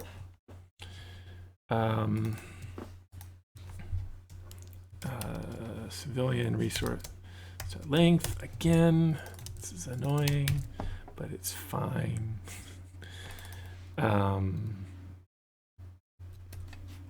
Per second, just doesn't need to cast int there. How are we doing on errors? 232. Fun. Trade stations. All right, we're at almost 4 hours on this. Yep, that's how it goes.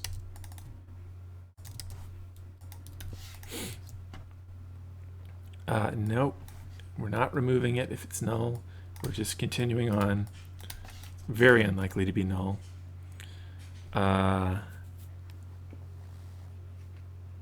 These are trade stations, so we know that it'll have the trade station type cargo, no problem.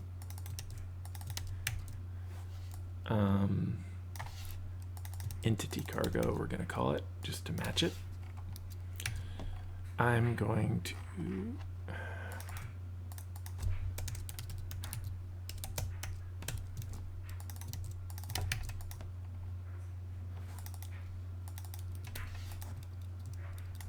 all right. We don't need to set, it saves automatically. 226. Do ship spawns. We want our intensity. Well, that's easy. We're going to do a global replace on this just in case there's any more of this mess. So we're going to do this dot base info dot intensity. And well, that's it. One more. All right, cool. Base info dot grand station dot planet. So that's not going to work because we got to say dot display. Grand station dot display dot planet. One more. Go figure. Grand station dot world location. I bet there's gonna be one more on this too. Yep. Go figure. All right. Cargo ships. We're not adding. Change cargo ship status. Now that's interesting. So change cargo ship status.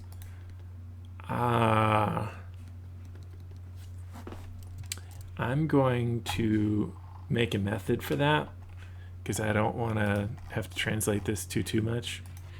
So it's not the most efficient thing in the world potentially, but change cargo ship status, game entity squad, cargo ship, cargo ship status, I think it was, status.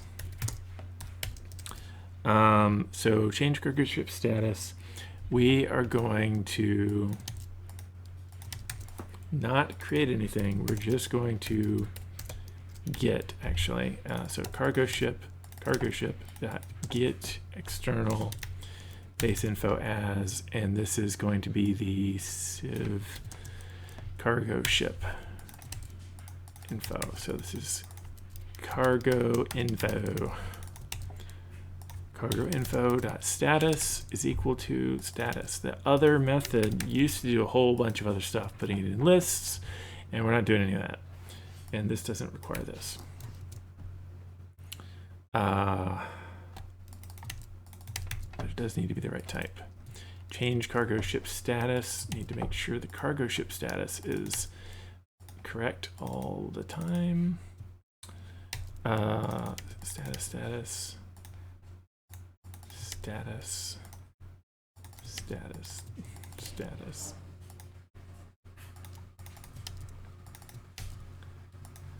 I think I can safely say if it's status whole word, just replace it. Oh, base info dot change cargo ship status would be this dot change cargo ship status.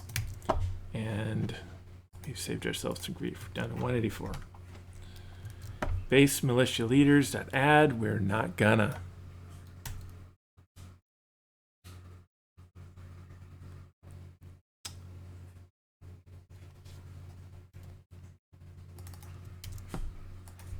Entity dot create external base info, because I'm paranoid. We want the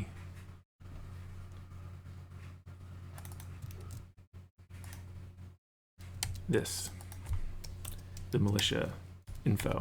We're not going to do anything with it. We're just going to add it there. Cargo ships en route. That's the first time we've had to use that one.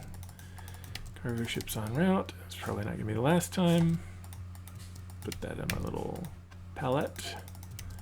Cargo ships en route. Cargo ships en route. And we've got to get the status for the damn thing. All right. So, and there's trade stations.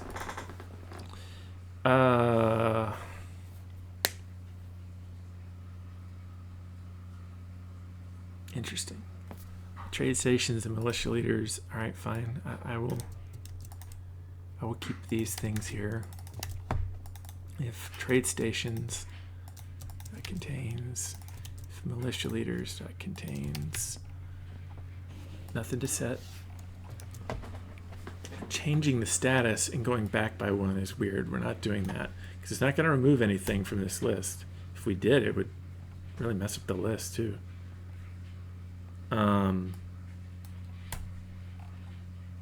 It's X minus minus stuff that would cause infinite loops in the way that this is being processed, because it's not taking this out of the cargo ships en route. Now, back before, I understand that it did, but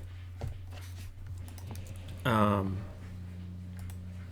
to update to the new thing. So civilian status, what is this? This is a cargo ship. All right, it's a trade station. I have the cargo ship down here. Oh, ha. Forward status is the one spot where it was not right. Put that on my palette. Happy little trees. Ship status. It'll error if it's the wrong kind, which frankly I think is good. Cargo ship's pathing. Okay, so cargo ship here. This is. Wait, I did that wrong. Oh, I see what's happening. This is annoying. All right, cargo ship's pathing. That's probably the only time we're going to use this, I bet. We're going to do this like 6 more times.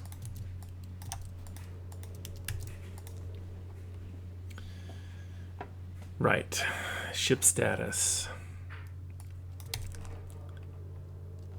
is what is meant down here.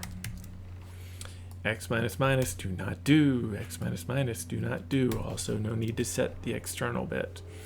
All right, so, oh, well, we did this fewer times than I was expecting. 172 errors. Cargo ships loading. Yep. Go figure. Cargo ships loading. Cargo ships loading. Boop. Doop. Continue.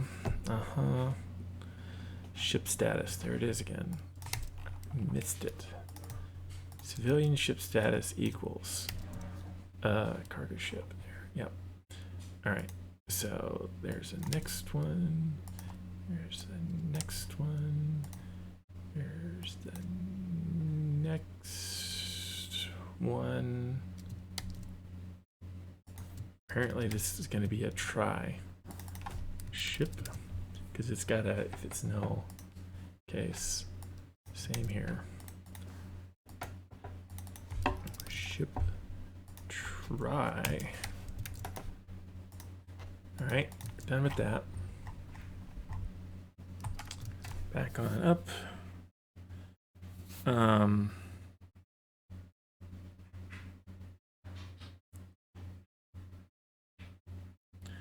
So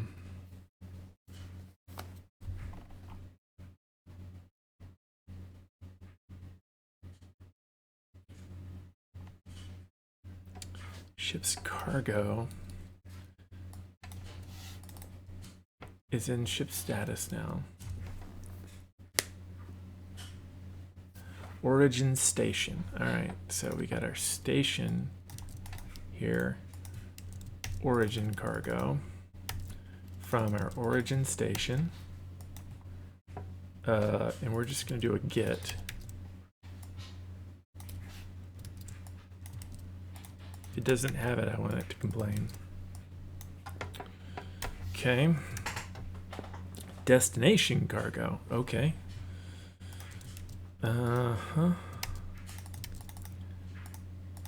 Destination station, destination cargo. Well, gee, it says created if it doesn't have it, so who am I to disagree with that? Dang it. Fine. I'll do it on both. All right, so we've got ship status, which is also ship cargo now. And so we just replace these instances here. All the rest of it is all fine. We're not setting anything like that. We're not setting anything like that. X minus minus is poison. In general, you do a search for X minus minus friend here. Make sure that we've got all of those corrected. I'm going to just have it replace it with nothing if I find it, and it's yep. All right, good. Done with that. Leaving one of those would be an infinite loop. I don't want to do that. All right, there we go. Convert that type on over. A lot less complaining. Cargo ship. Cargo ship's unloading.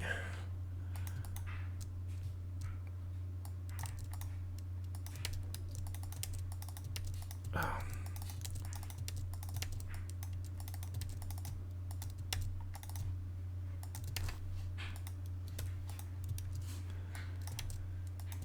Add that to my palette. Happy little trees. Ship cargo. Why do I have that again? Oh, right. That's gonna keep throwing me off. So I'm gonna do ship cargo, and then just delete these because they're part of ship status now, and that's the last two. Okay, easy peasy. Destination cargo, destination station. Right. So destination cargo.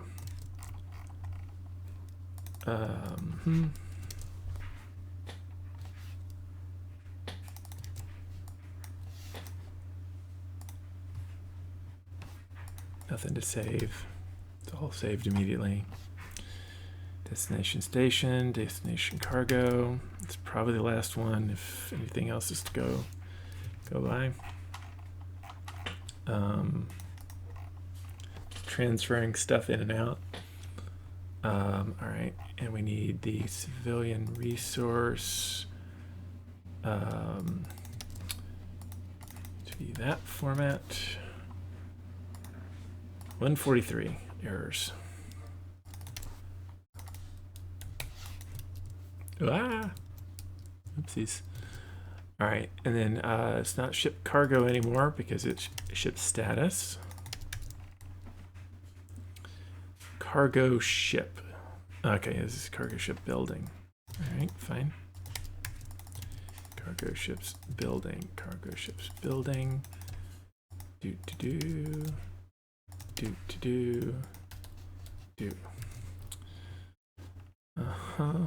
Ship status.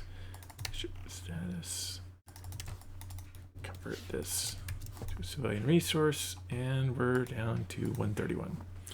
Grand station display could be null. That's absolutely possible because it could have gotten killed. Militia leaders.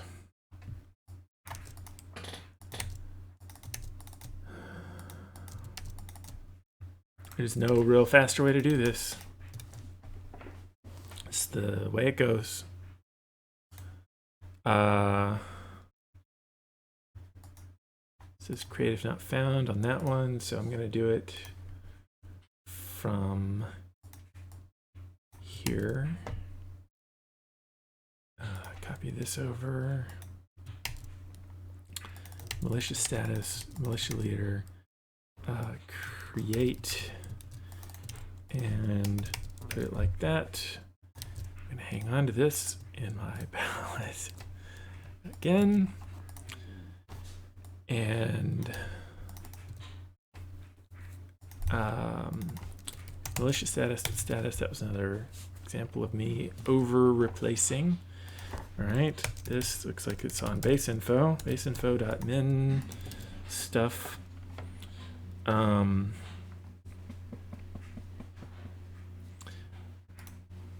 looping over the militia leaders again. We're going to use the same list from up there. This is so much more efficient because we don't have to keep calling to that get squad thing, which is not a good thing to be calling a lot. We need our, what did I do?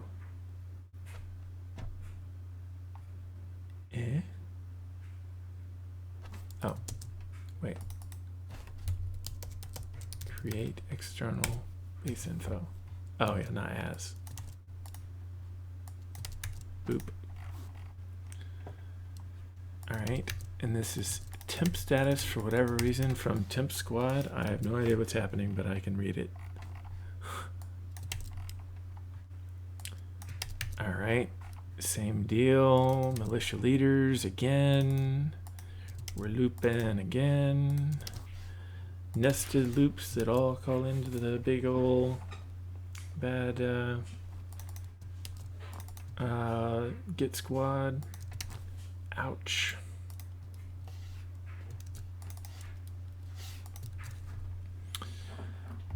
But not anymore. Working status. Temp status. Okay. Working militia. If their status, which is over replaced, is normal. 113. All right. Militia status. This time it's militia. Creative is not found. Okay, I will. Could not possibly be null. Status. It's annoying that I had that over replacement. I hate it when I do that. Oh well. And we need militia leaders again.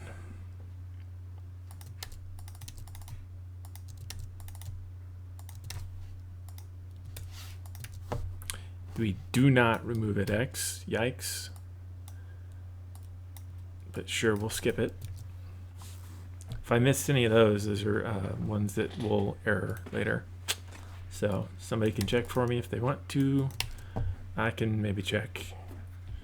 But yeah, it's a do not do. Okay.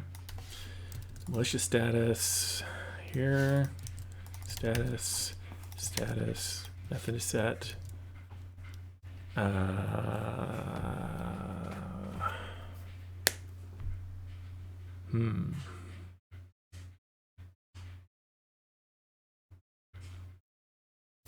Center of trade. Oops, wrong place. This is in the XML here. I mean, could this not be? Center of trade, trade station, trade post. Okay, so it could be a trade station or a trade post. It's not a trade station. If it is a trade station, it wants us to do something. The more efficient way to find that is going to be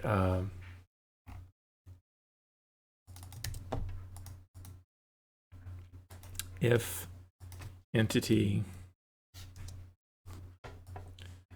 dot type data dot get hashtag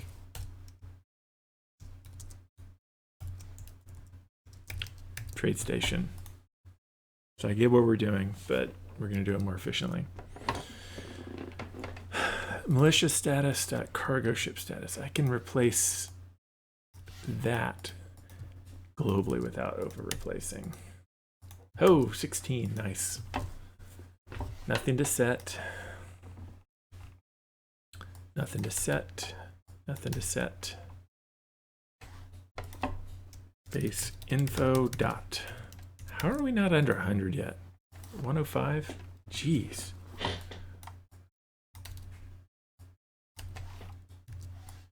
Dude. Militia cargo amount. It's just because of the. Oh, and it's not militia cargo. It is militia status. Ignore a resource.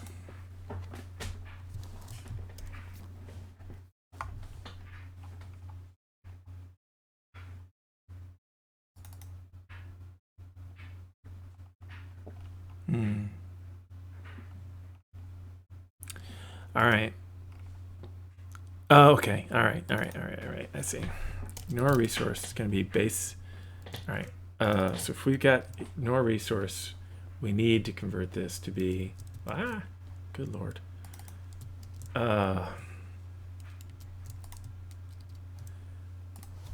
Base info dot ignore resource. Yeah, well done. All right. That should be fine. Ship type names, int on that, int.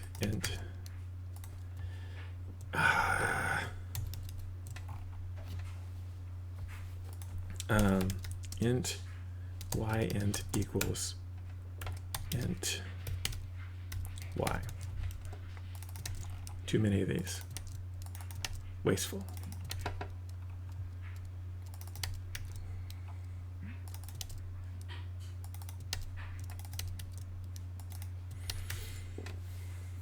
Cost intensity modifier. That's probably on base info. Yeah, no.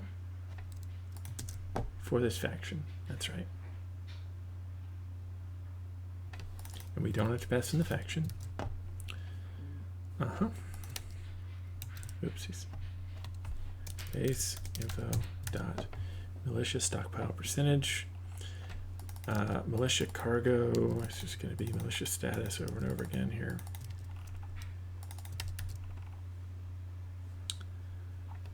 Y int.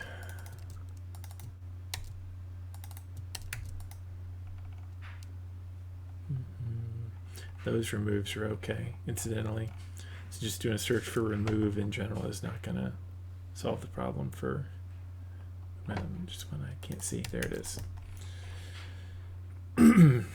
Double digits down to 97 errors. See it down here in the corner. Y int.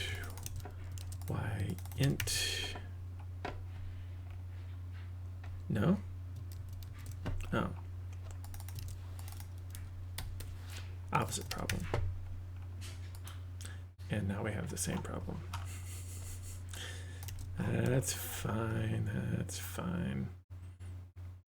I should put this lower so we're not casting it. We don't need to. Save ourselves some slight, tiniest little bit of performance we can save.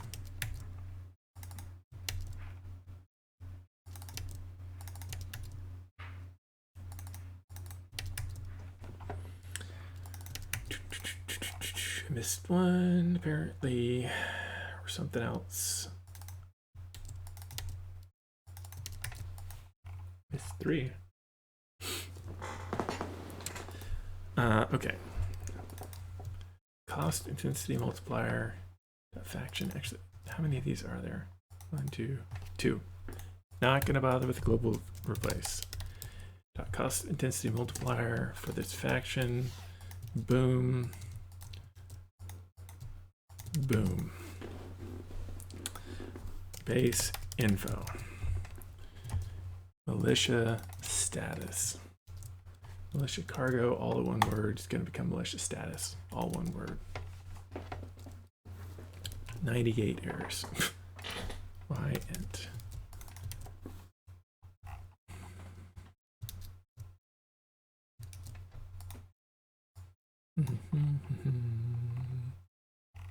Where's the error? There it is. 2 of them.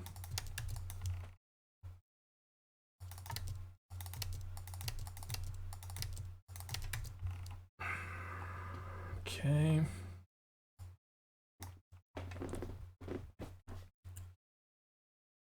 We're not removing or adding anything. And in fact, we can get rid of this to remove and to add. And I don't even know why we care about processed.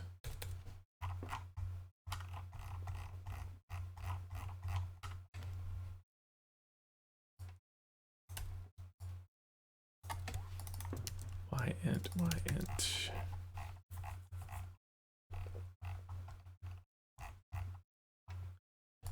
To add, because this stuff will happen automatically now. To add, to remove. We don't want to do any of that stuff. This is all in stage 2 on base info. All the little details. Yeah, there's no way we're looping over one list unless it's in the list twice. There's no way process contains it. Okay. Int.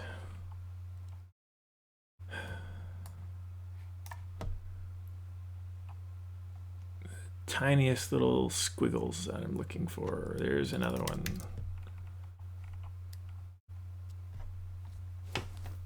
Okay, base info.tradestations. There's a nice handy little thing here. Display get random item, so that you don't have such awkward terminology as you can imagine it might be if you had to get the display list first. Context.random to use. And of course, this is going to be an actual trade station, not just an ID of it. And okay, down to 82. Oh, I see. Instance.get entities in a ship group. Cool. Base AI faction.deploy composition. I think this is in waves helper now. Instance.deploy composition. Yes, it is. Good. Get specific budget AI purchased cost gain per second.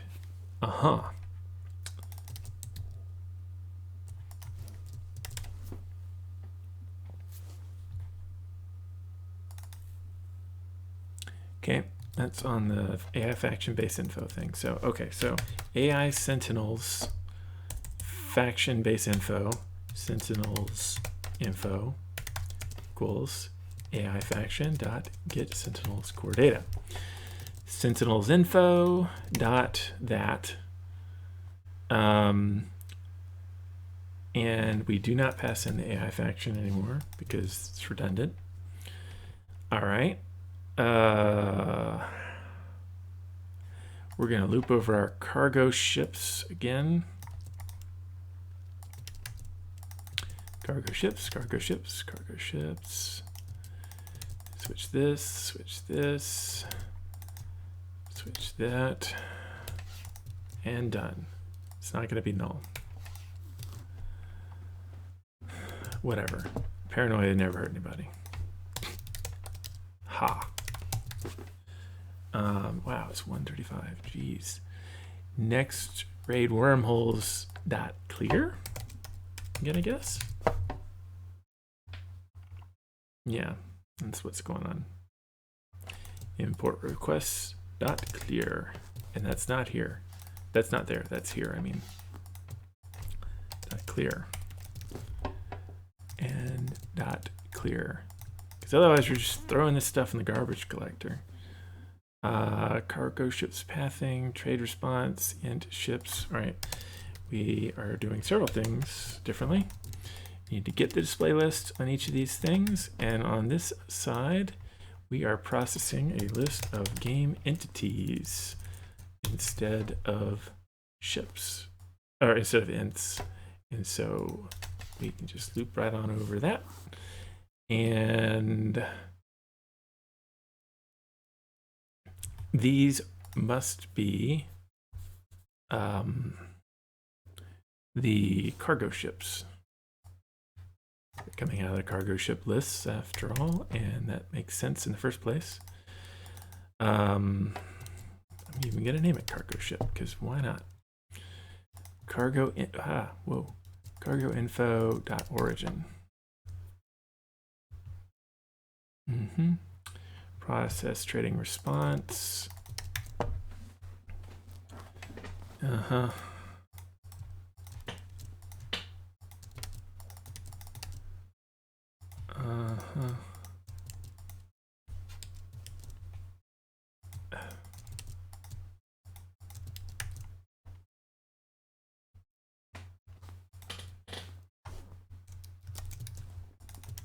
Okay.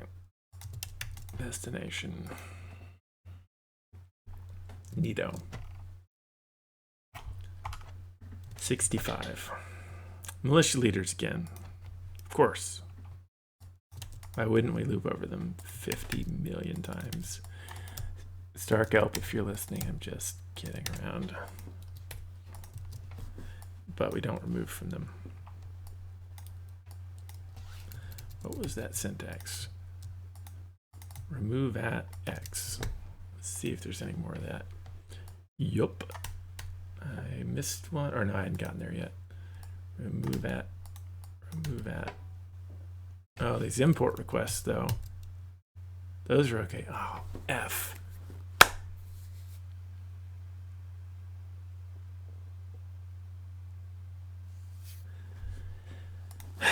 X minus minus. I almost messed this up royally. That's what you get for over. It's the danger, you know, when you over replace. It can be a horrendously bad idea. Global replace, dangerous thing. Yep. Base info dot import is just going to be import.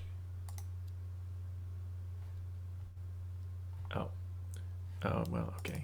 That import request. That's right, because I'm using the whole word. Base info. That import request is import requests. 10 replaced. Okay. Base info. Export requests is just export requests.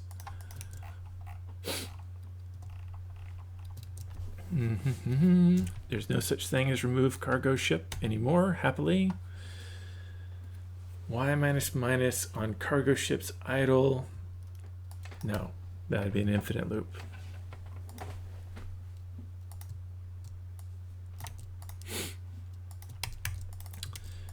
Cargo ships idle.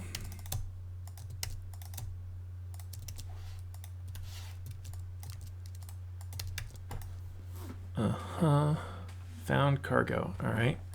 So that is our cargo info from our found cargo ship. Found cargo. This thing needs to be that. Yep. Okay.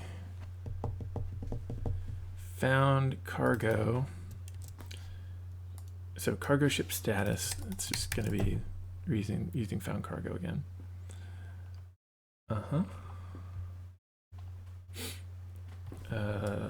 Ditto here. This was a extra method that got left behind. It was, you know, like a different copy of it. We need the military version, militia version. It says create if not found. I will. Okay. We're going to call this militia status. Yeah. All right. Now, if the status is not equal to defending. Oh my God, this was inefficient. Each one of these calls, like this, that's an expensive call. It used to be. This is, but again, how's the end programmer gonna know? Like, is it an expensive call or a cheap call? Yeah. All right. Civilian resource dot length. Don't have to cast it. 25. QChat or message command no longer requires a context. We are in a host-only place, so we don't have to worry about duplicates. Looping over trade stations.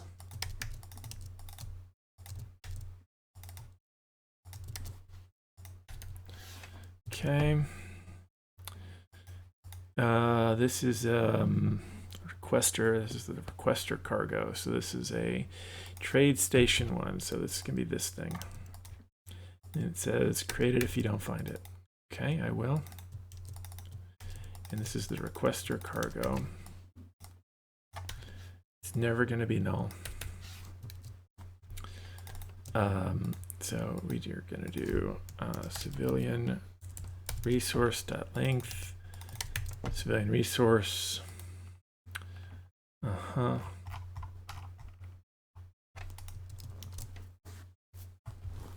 right. Now I can click to. All right. So bulk pathfinding has some issues. Was there anything more in deep info? I think there was. All right. I want to fix that first. All right. Here is our militia data. Is that okay? It is okay. We'll call it militia data, no problem. As you wish. Status.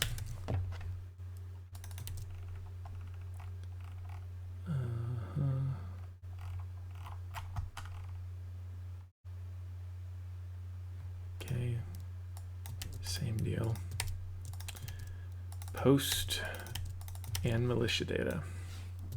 Betting that's going to happen a third time, and the status thing. Yes, indeed. Post militia data. Yep, and the status thing. I can recognize patterns. Context not needed for chat message. Post militia data. And status.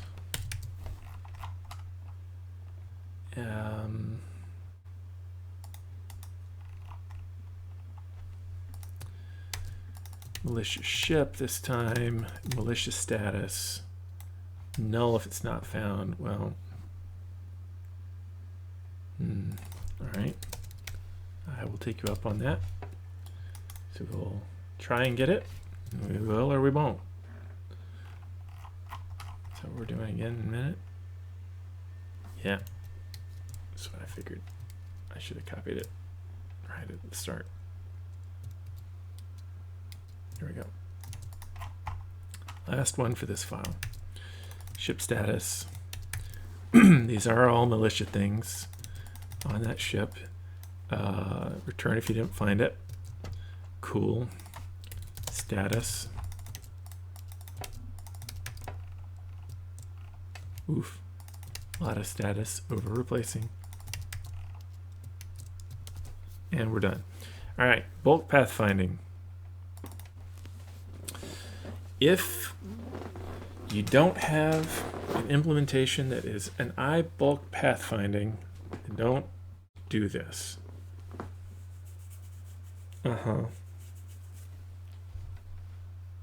What's an iBulk pathfinding? It has wormhole commands and movement commands. Where'd I put that? It's either on base or deep. I don't remember which. It is on deep. So deep becomes our iBulk pathfinding inheritor.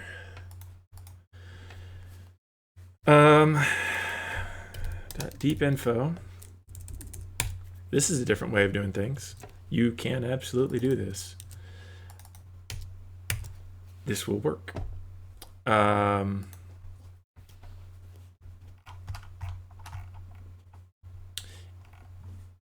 side note, if you were to nest the inheritance, the iBulk pathfinding inheritance down further, it would not work.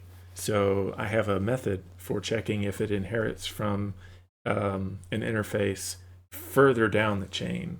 So right now, what we're finding out is this specific faction. Basically, obviously, it's only got one implementation right now, and that implementation is on the and we compile. We're done.